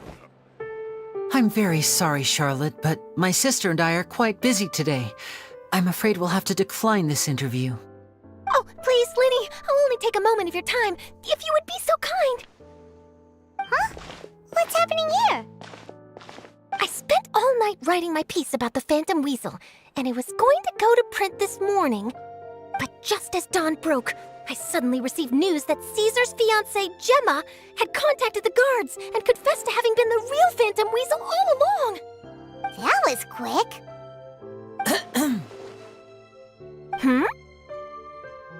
Too late, bro. That was quick, you say?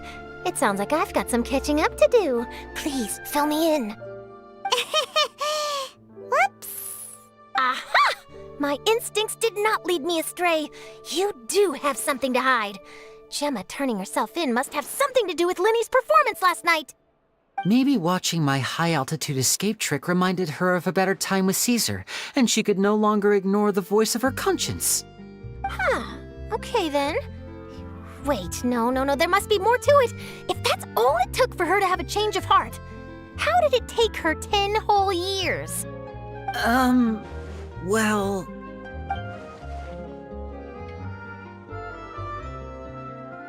Oh, I remember now!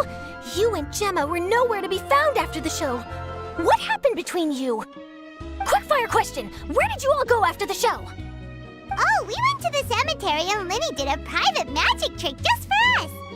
Actually, glad you mentioned it, because that reminds Paimon, guess what? Linny started using rainbow roses in his tricks! What? I don't recall ever having received a rainbow rose from you myself. Is this supposed to mean that they're more important to you than your own sister? No, I just, What now? Oh, did Paimon say something wrong again? This is getting pretty awkward. What do we do, Traveler? Seems like this interview wasn't meant to be. Well, never mind. There's always next time. Forgive my persistence, but when there's explosive news waiting to be found, I can't turn away. The news about Gemma has already made waves, and I'll stop at nothing to get to the bottom of it all. Apparently, one of the things she said to the guards was that her final wish is to see Lorenzo one last time. There's clearly a web of complicated relationships there. Can't blame me for being curious. All right, I guess I'll leave you to continue the rest of your conversation in peace. Bye for now.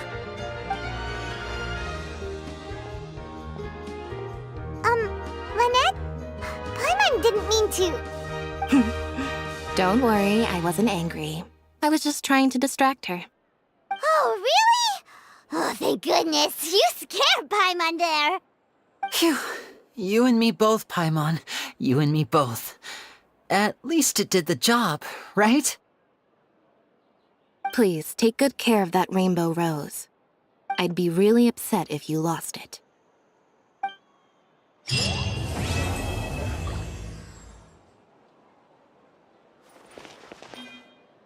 I've never seen anything like it. I simply should be could fine. not believe I'm it. sure it'll get resolved.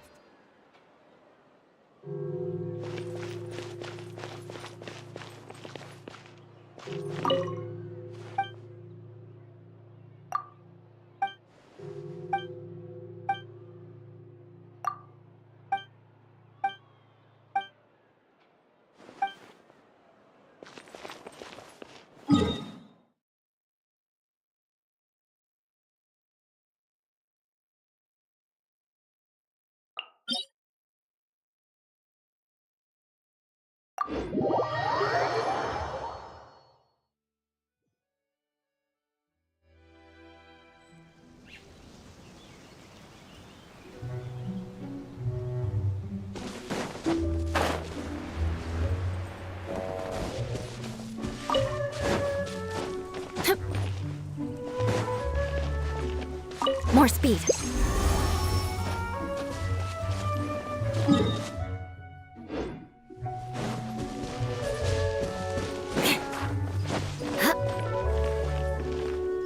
More speed.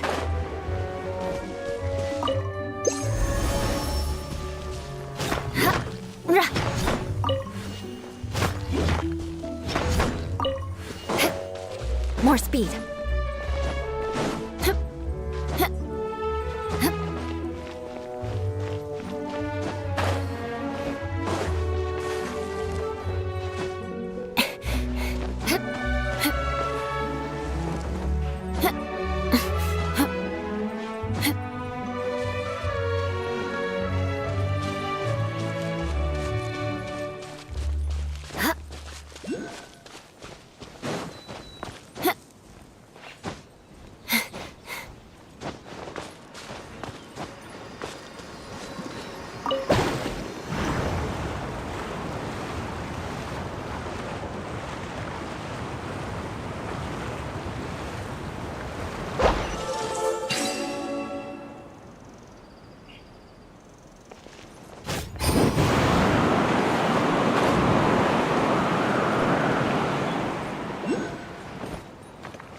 Beautiful treasures are a cause for great happiness.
I see everything.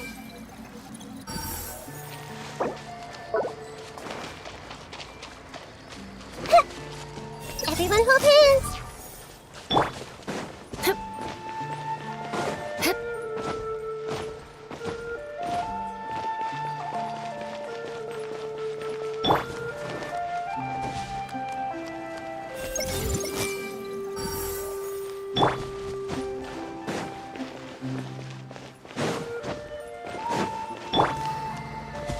I see everything.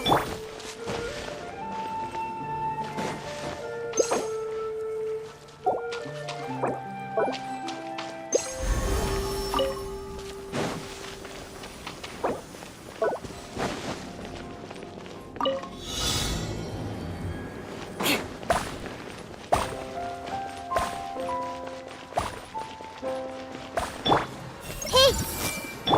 More speed.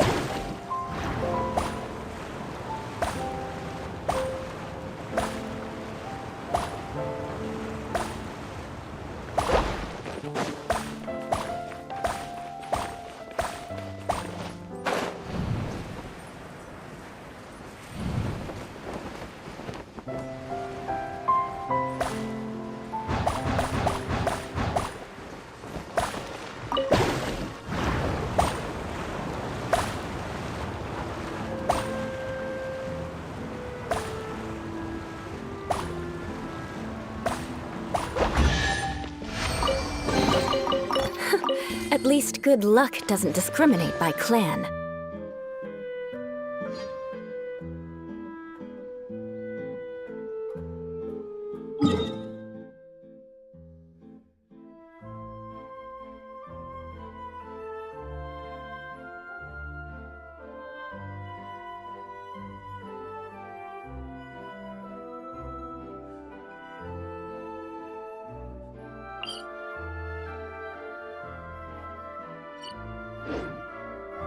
Aristocratic etiquette is all just for No, just smile and nod along. I was forced to learn all of the rules by heart, but even I don't take them that seriously.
What do we have here? Time to scout. Hup.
More speed.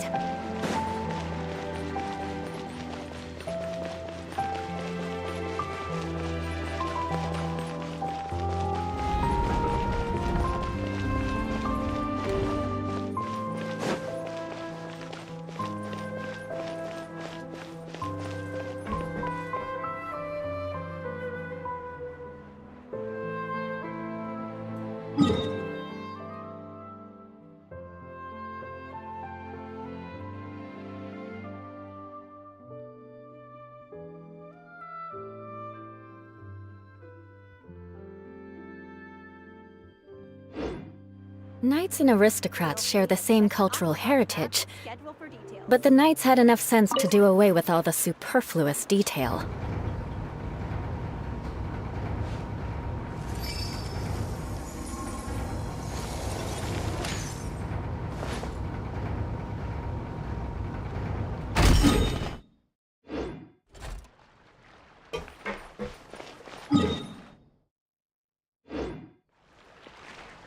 Welcome to the court of Fontaine.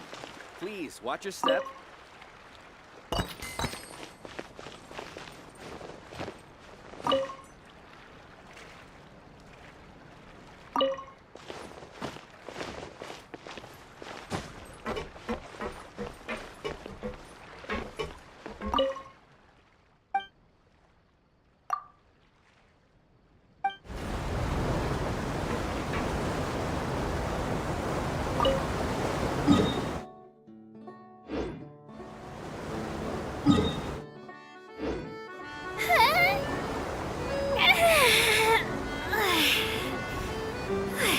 Okay, I'm back to work.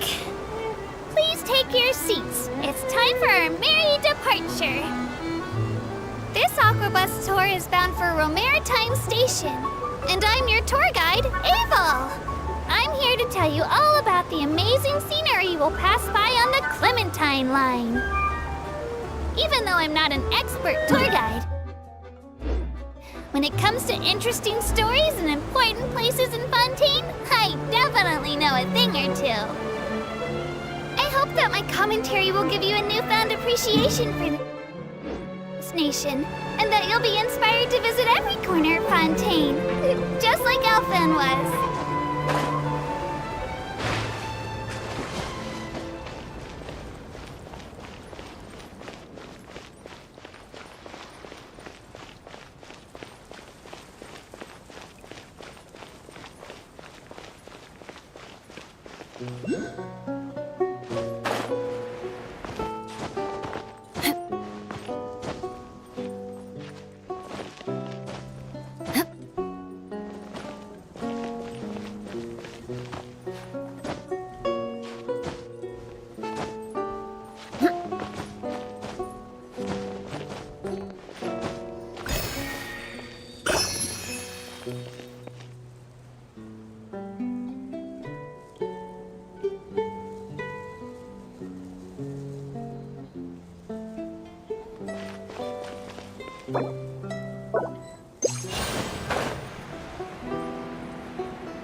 Shut up!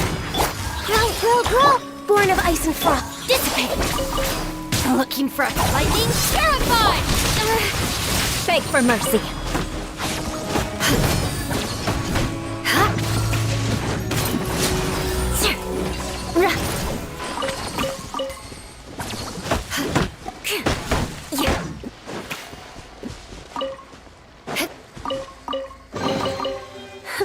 At least good luck doesn't discriminate by clan.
can put these to good use. Time to scout.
More speed.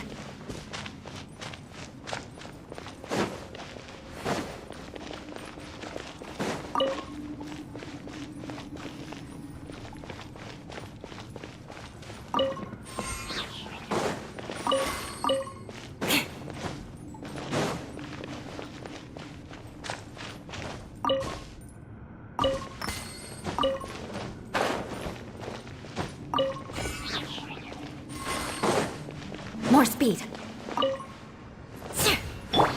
I see everything.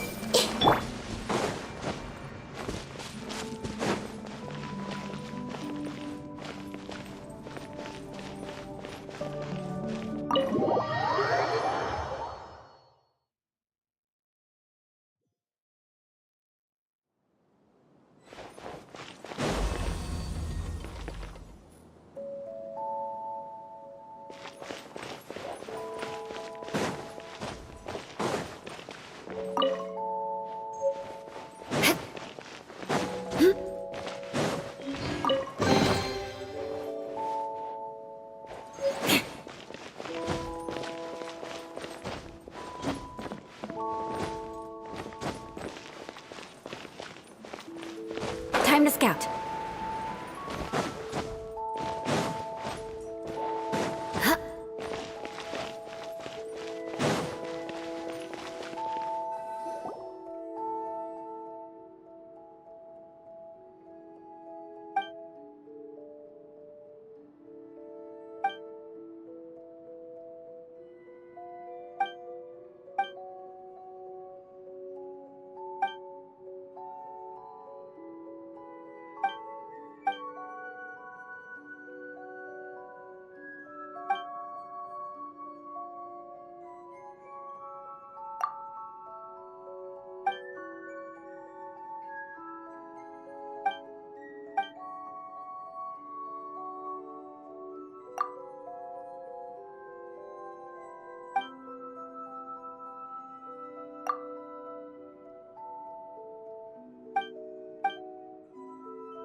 More speed.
More speed.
Aristocratic etiquette is all just for show. Just smile and nod along. I was forced to learn all of the rules by heart, but even I don't take them that seriously.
Knights and aristocrats share the same cultural heritage, but the knights had enough sense to do away with all the superfluous detail.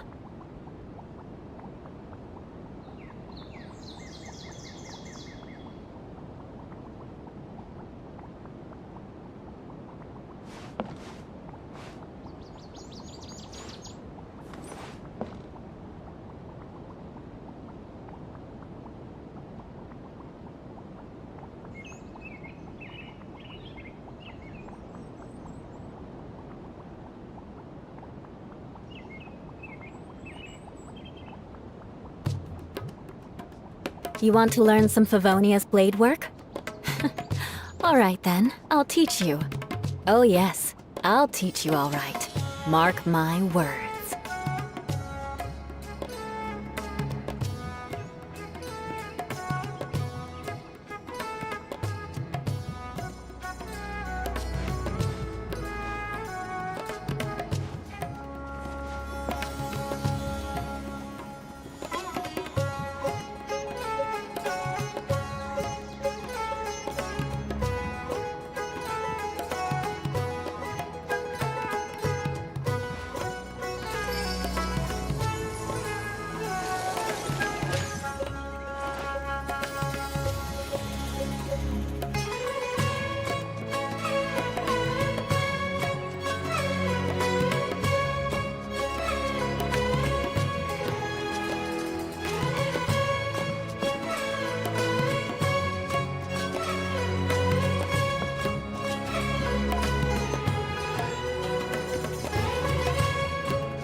Aristocratic etiquette is all just for show.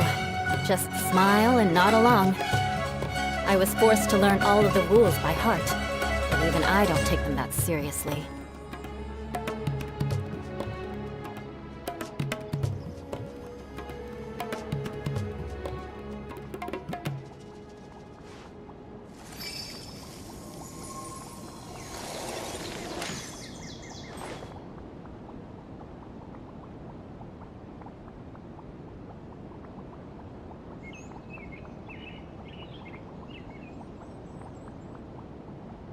You want to learn some Favonia's blade work?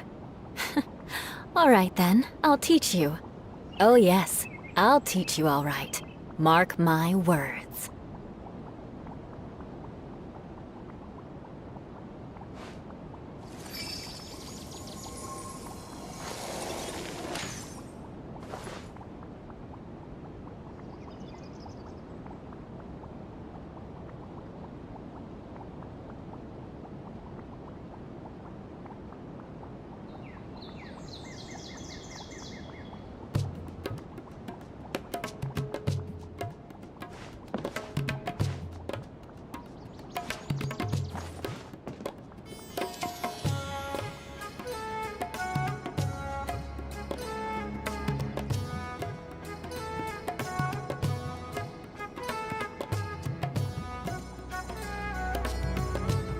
Aristocratic etiquette is all just for show.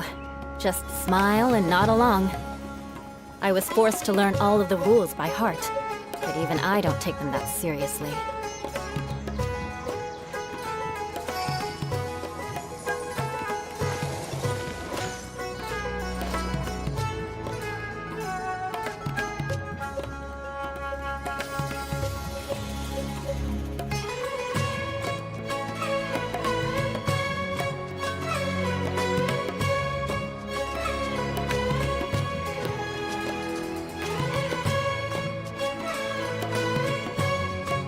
You want to learn some Favonia's blade work? Alright then, I'll teach you. Oh yes, I'll teach you alright. Mark my words.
Aristocratic etiquette is all just for show.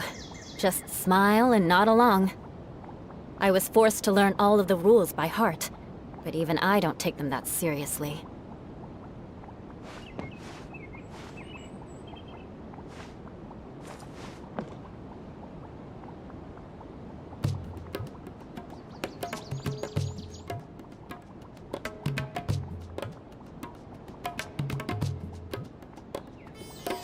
You want to learn some Favonia's blade work? Alright then, I'll teach you. Oh yes, I'll teach you all right.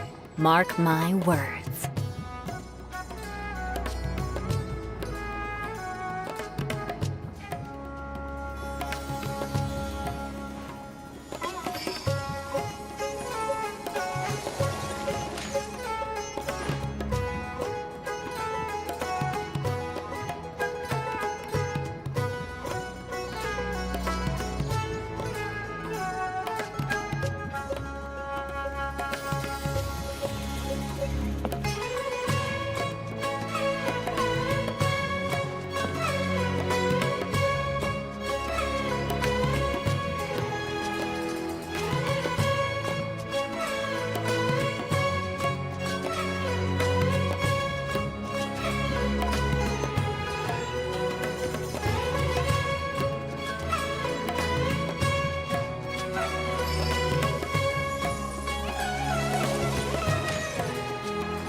Aristocratic etiquette is all just for show.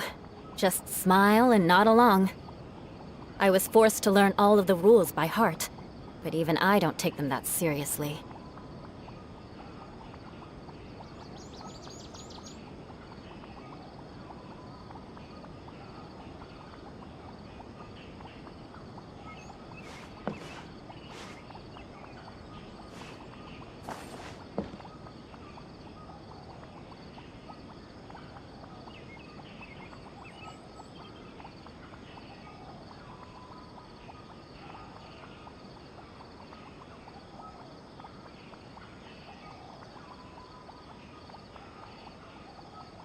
Knights and aristocrats share the same cultural heritage, but the knights had enough sense to do away with all the superfluous detail.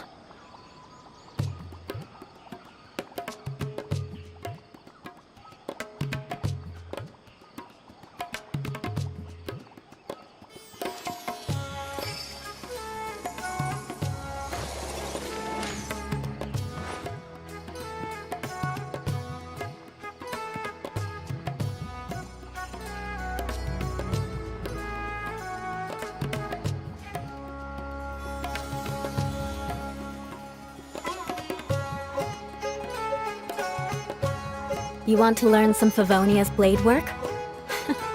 Alright then, I'll teach you. Oh yes, I'll teach you all right. Mark my words.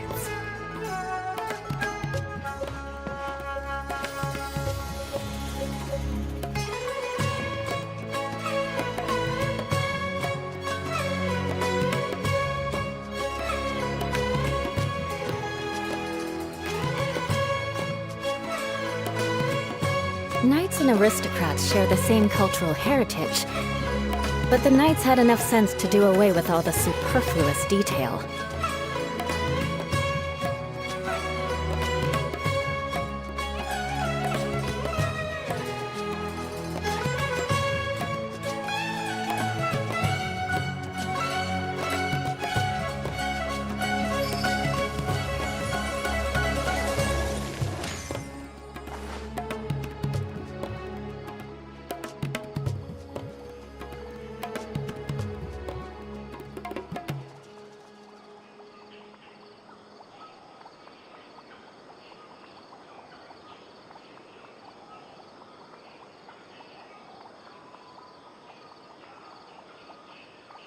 Aristocratic etiquette is all just for show.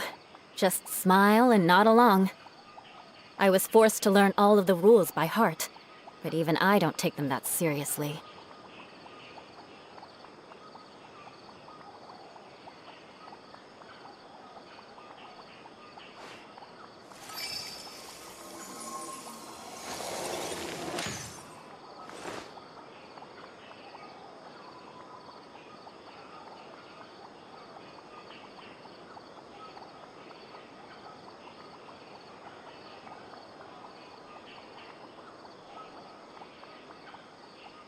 You want to learn some Favonia's blade work?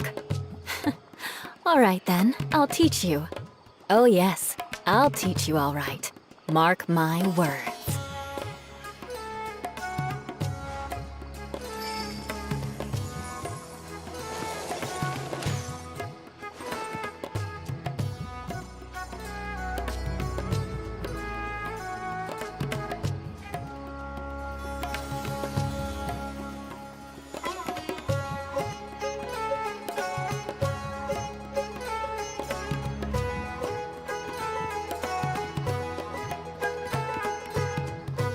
Aristocratic etiquette is all just for show. Just smile and nod along. I was forced to learn all of the rules by heart, but even I don't take them that seriously.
Knights and aristocrats share the same cultural heritage, but the knights had enough sense to do away with all the superfluous detail.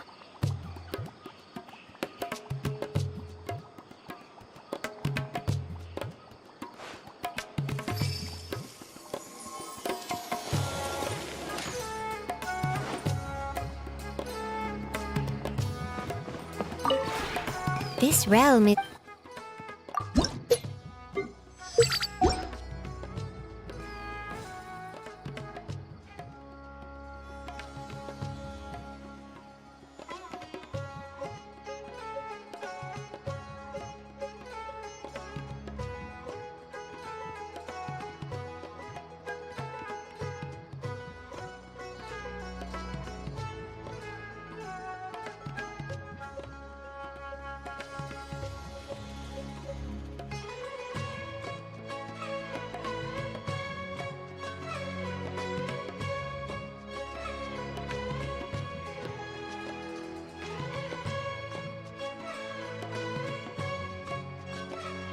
If you ever have...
You want to learn some Favonia's blade work? All right then, I'll teach you. Oh yes, I'll teach you all right. Mark my words.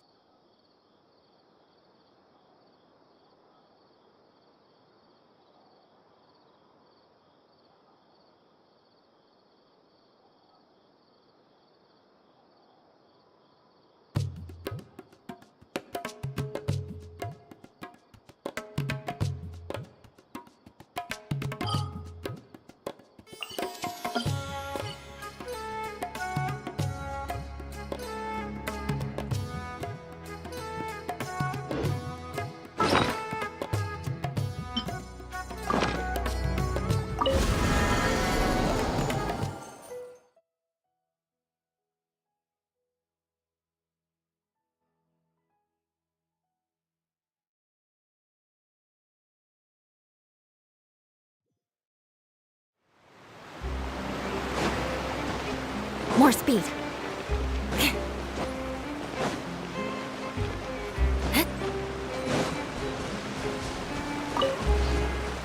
More speed.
More speed.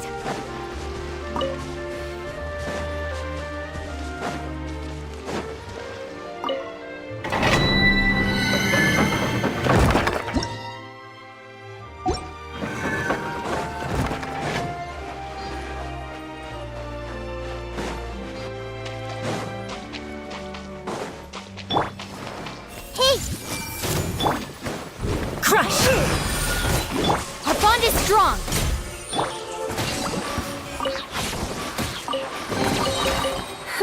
At least good luck doesn't discriminate by clan.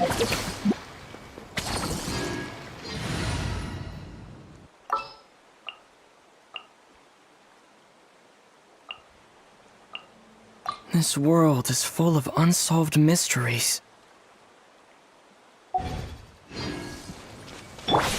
Water jet!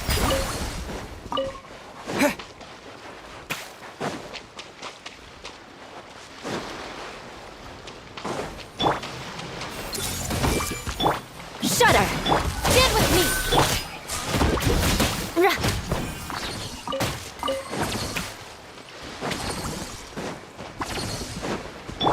Everyone hold hands!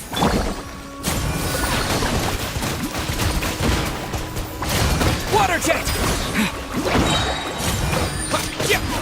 Dissipate! Beg for mercy!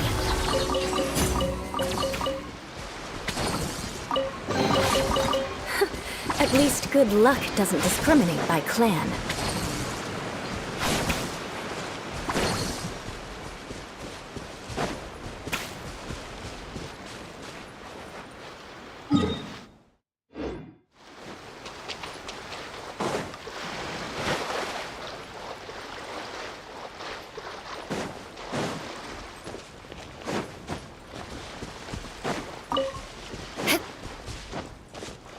More speed.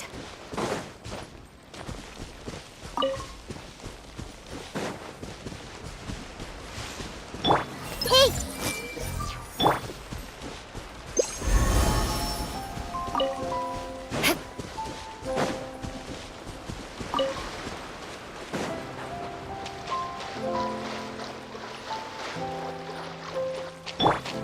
I see everything.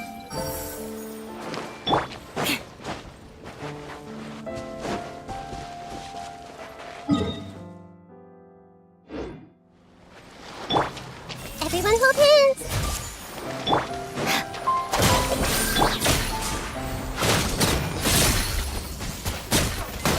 Water jet!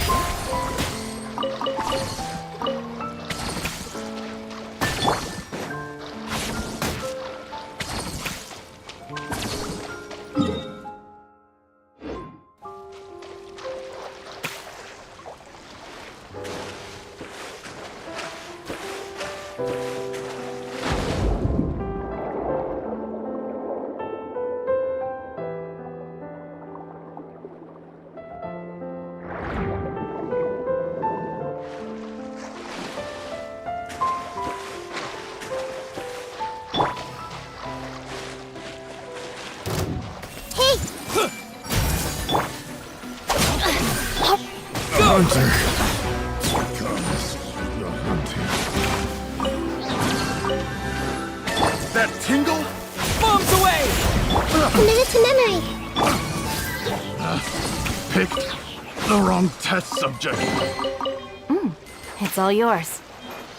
Our bond is strong.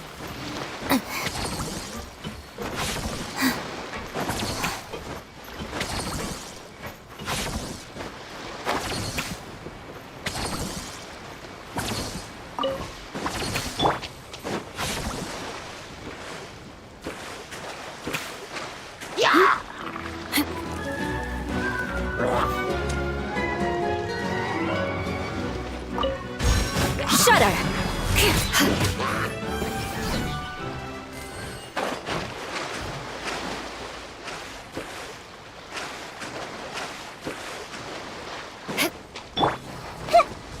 Everyone hold hands.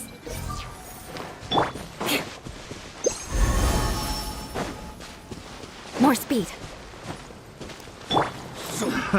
Another test subject. Stand with me.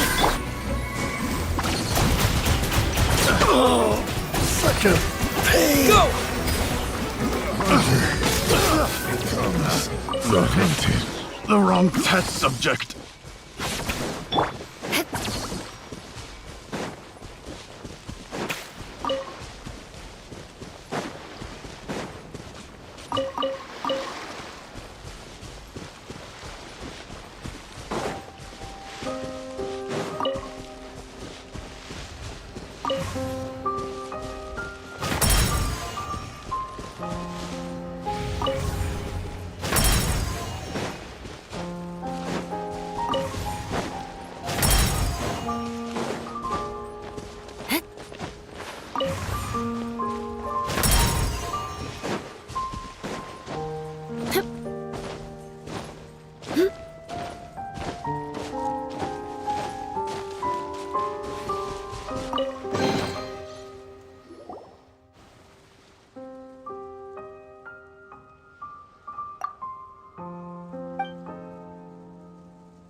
More speed.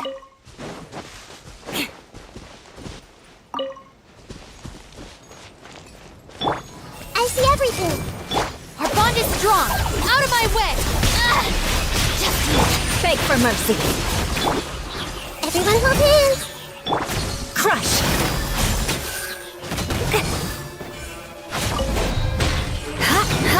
Rack and ruin!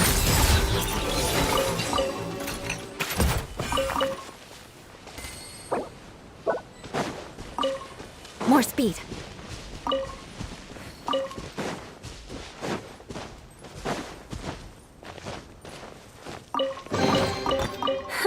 At least good luck doesn't discriminate by clan.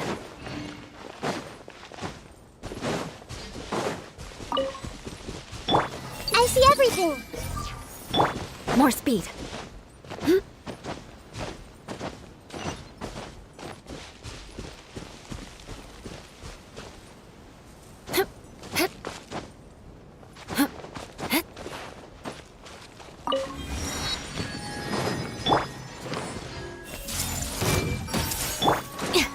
Stand with me!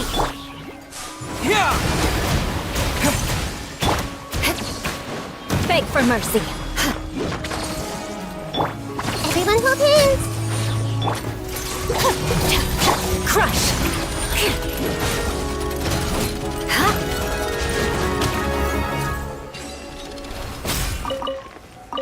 More speed.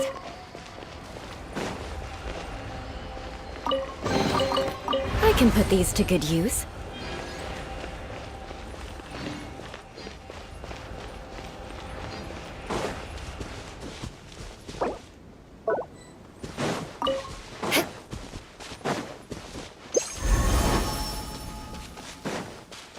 More speed.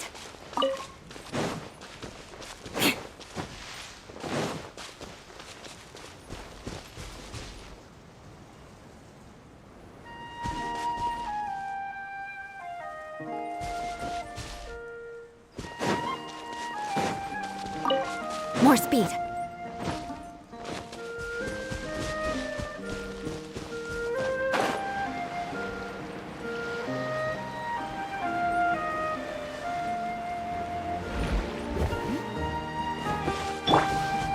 I see everything.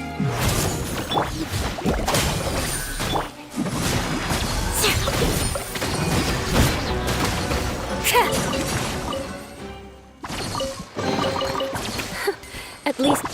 Go!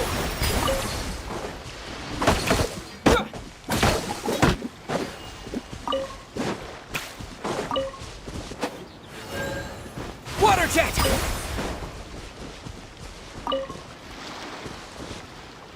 What?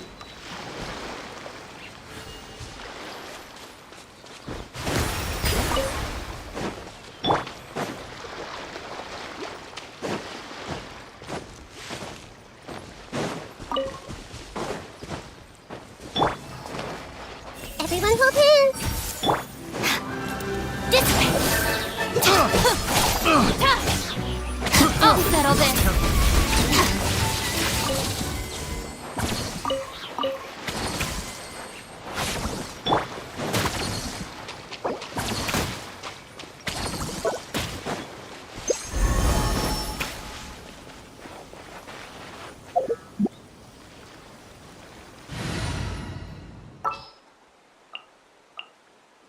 Take heart. Victory will be ours. Hold the line. Yeah!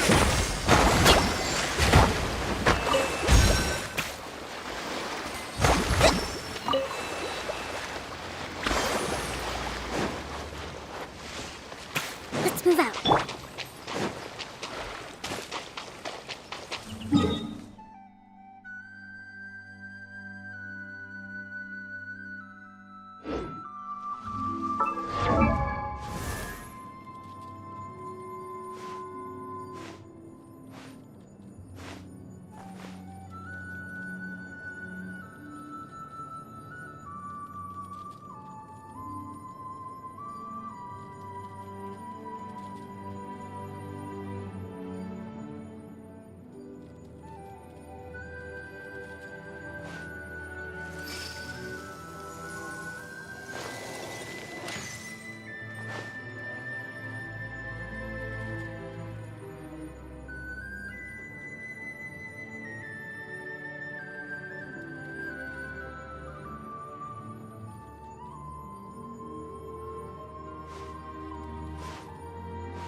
More speed.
At least good luck doesn't discriminate by clan.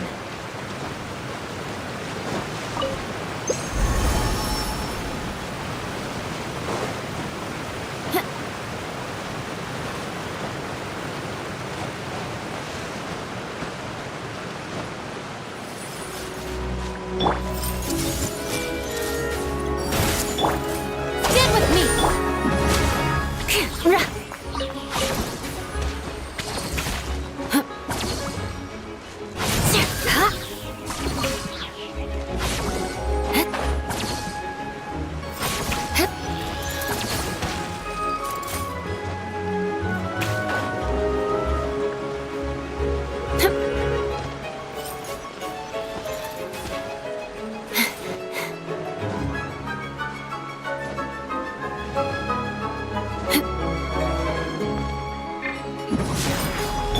I see everything!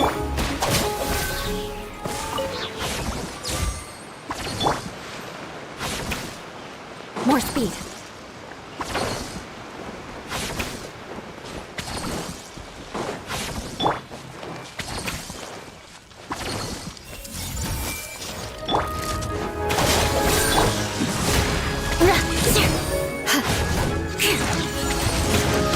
Shudder!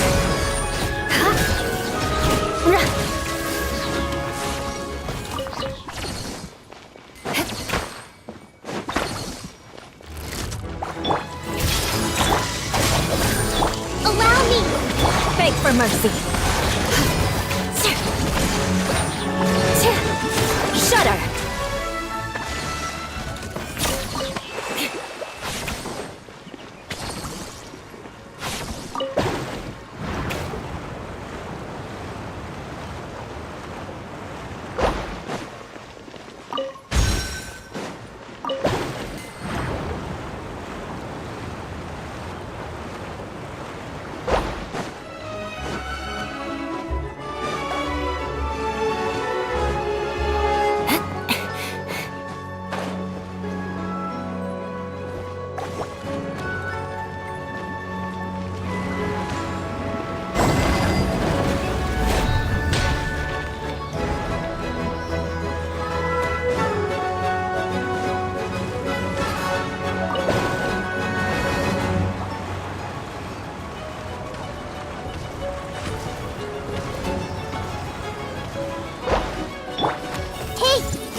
Open up! Our bond is strong. Beg for mercy.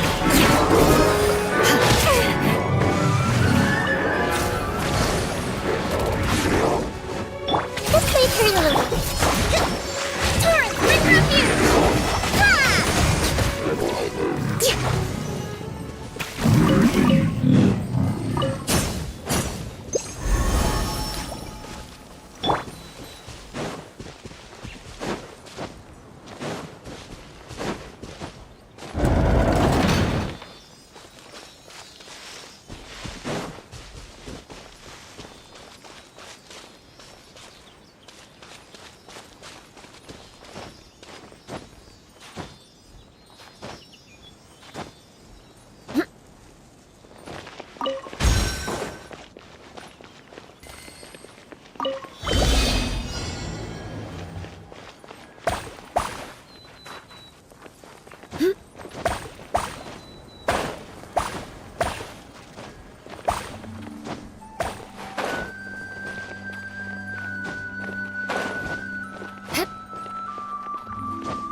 More speed.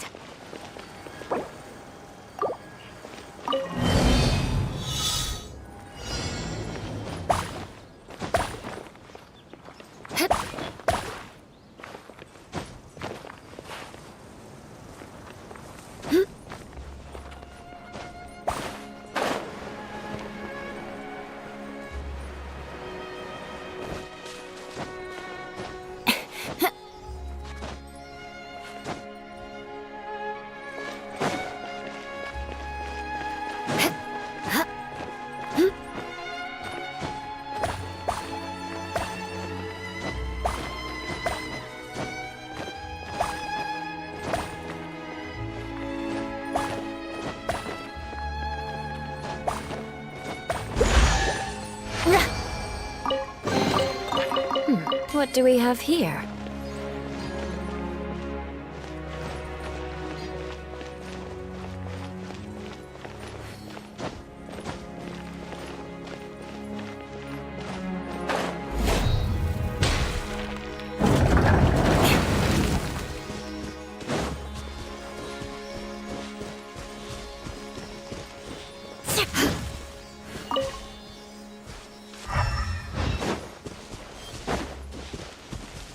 More speed.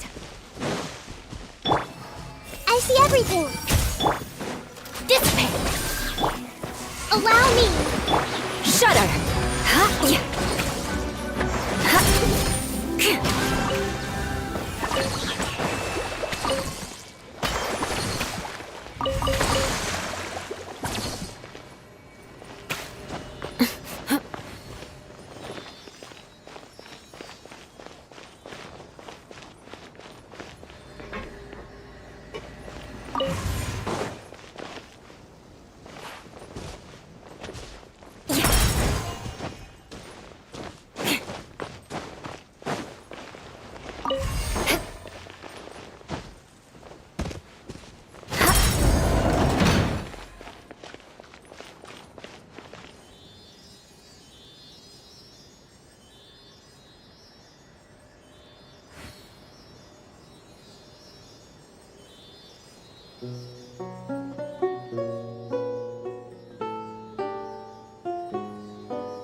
Aristocratic etiquette is all just for show.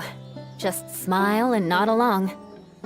I was forced to learn all of the rules by heart, but even I don't take them that seriously.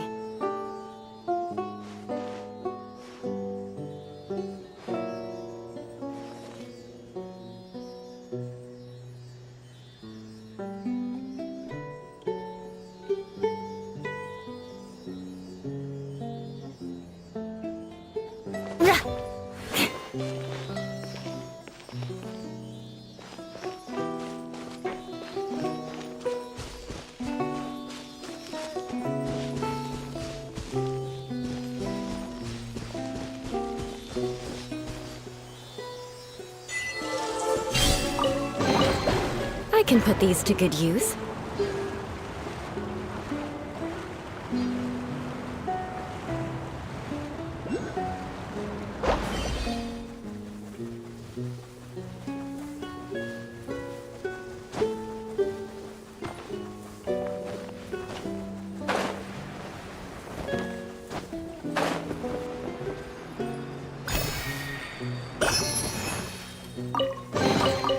I can put these to good use.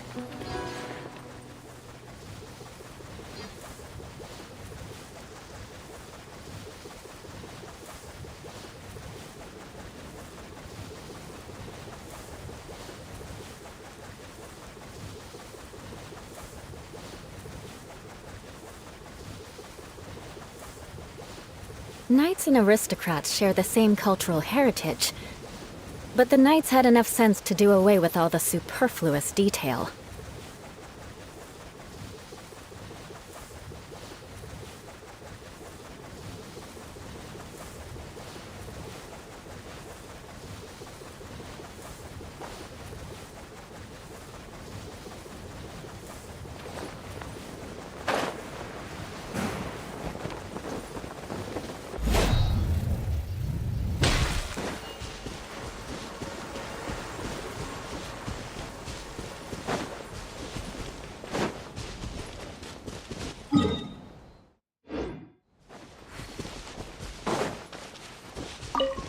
More speed.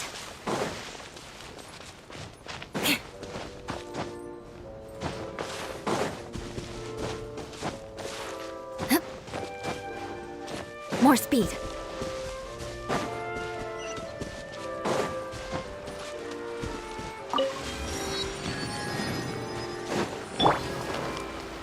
Hey! Our bond is strong! Hold the line!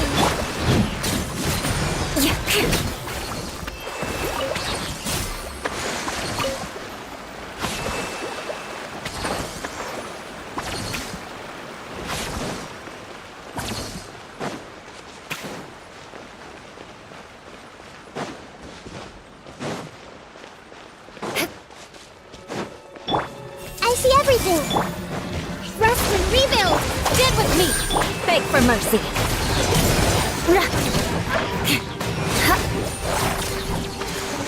Crush! Beg for mercy.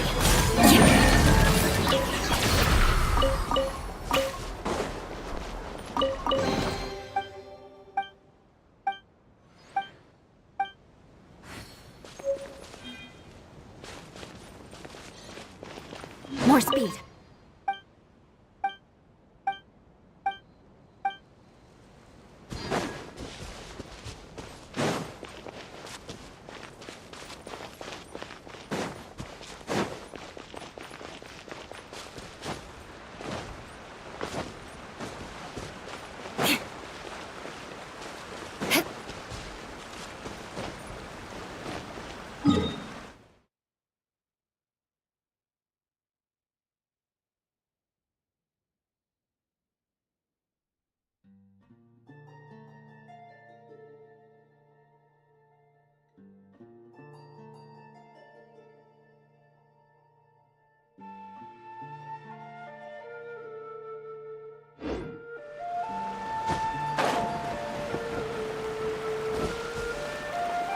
Time to scout.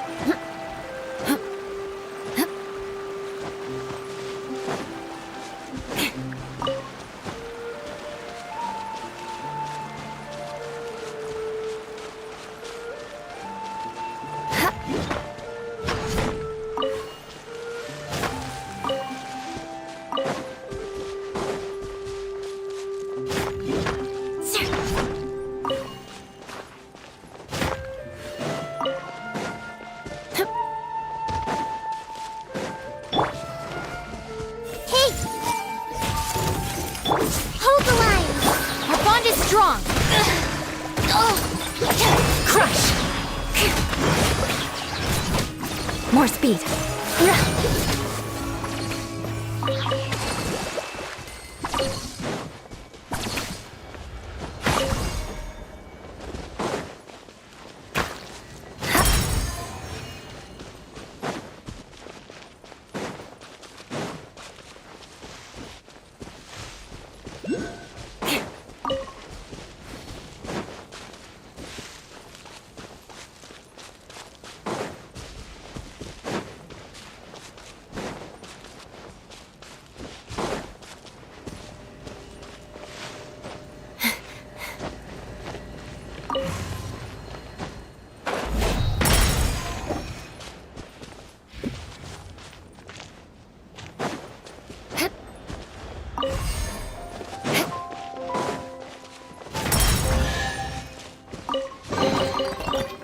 What do we have here?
Everyone hold hands!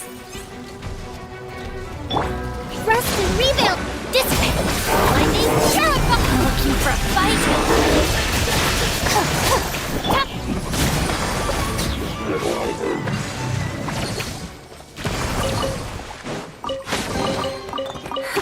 At least good luck doesn't discriminate by clan.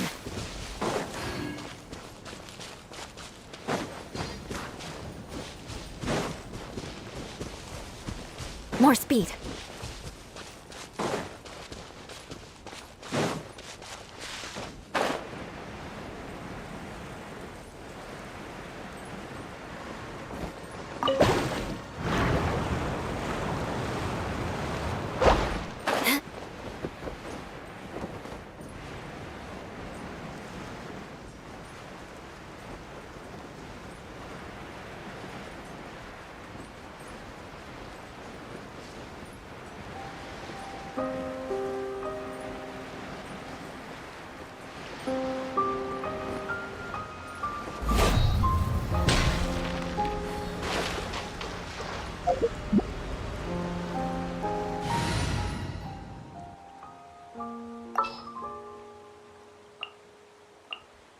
Need to end a few enemies?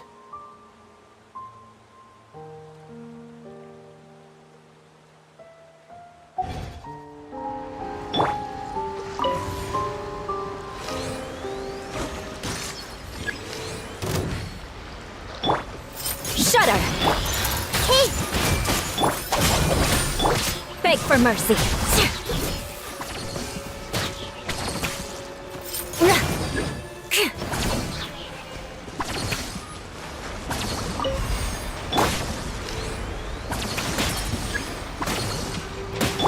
I see everything! Crush!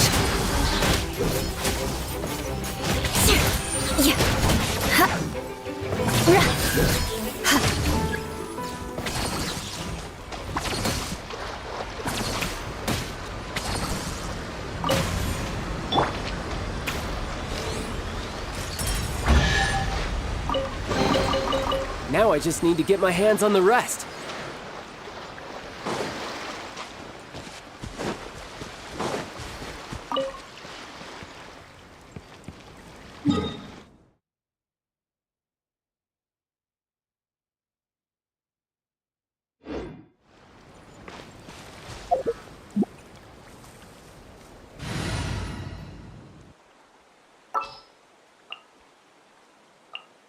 All is accounted for.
At least good luck doesn't discriminate by clan.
More speed.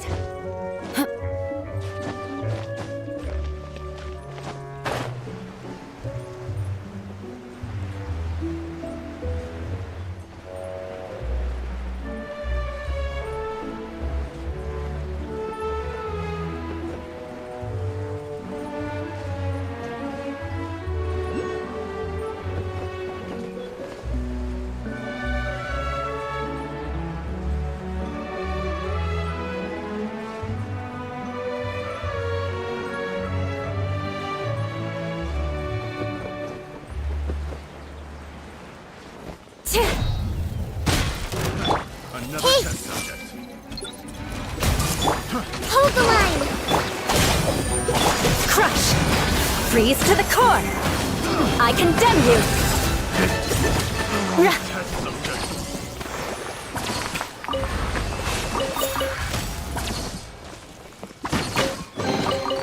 I can put these to good use.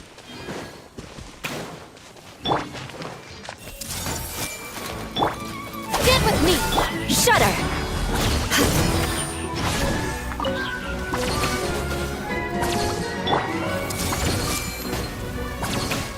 Beg for mercy! Ha!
Whoever the murderer was, they must have made preparations well beforehand.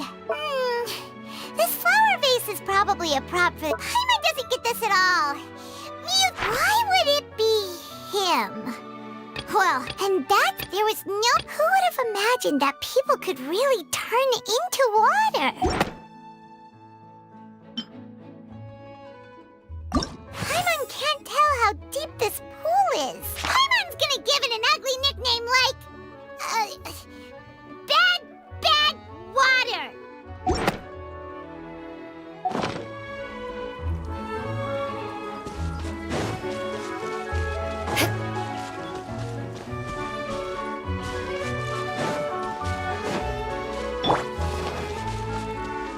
Everyone hold hands! Another test. Our bond is strong. Crush. Pick the wrong test subject. Shudder.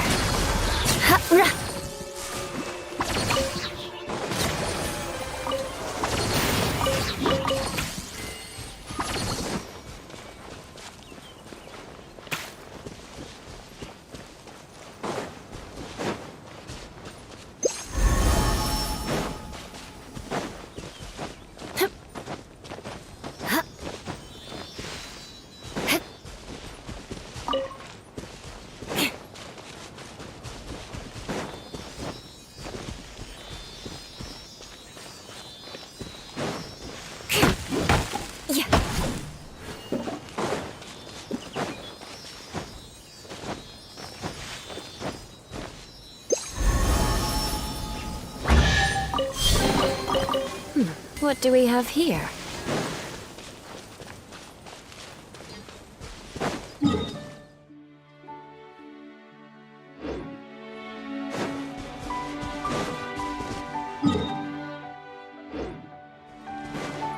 Time to scout.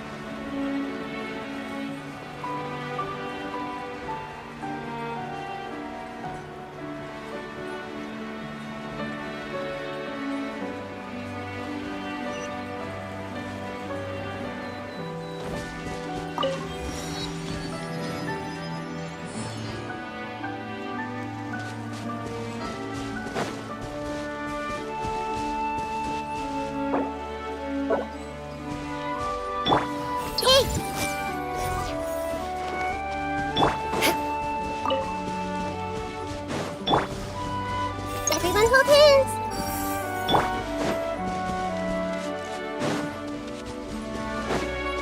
This way.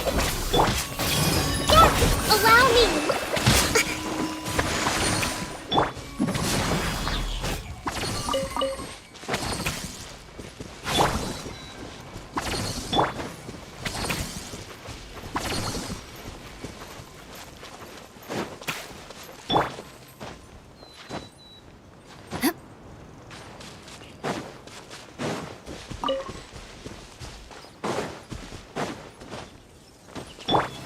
Hey, That tingle? Our bond is strong. Picked the wrong test subject.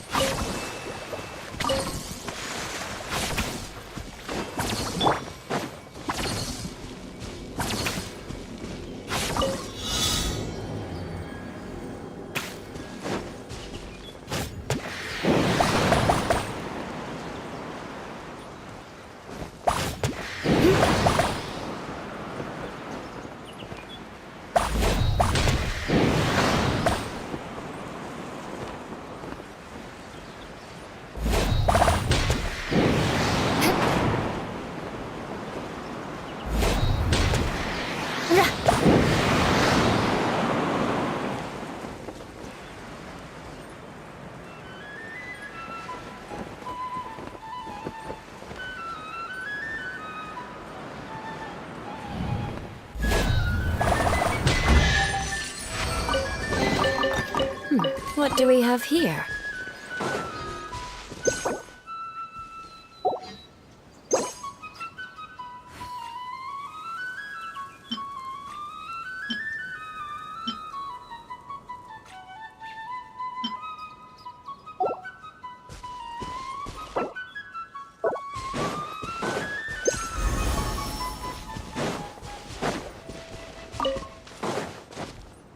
More speed.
As per our contract.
Beautiful treasures are a cause for great happiness.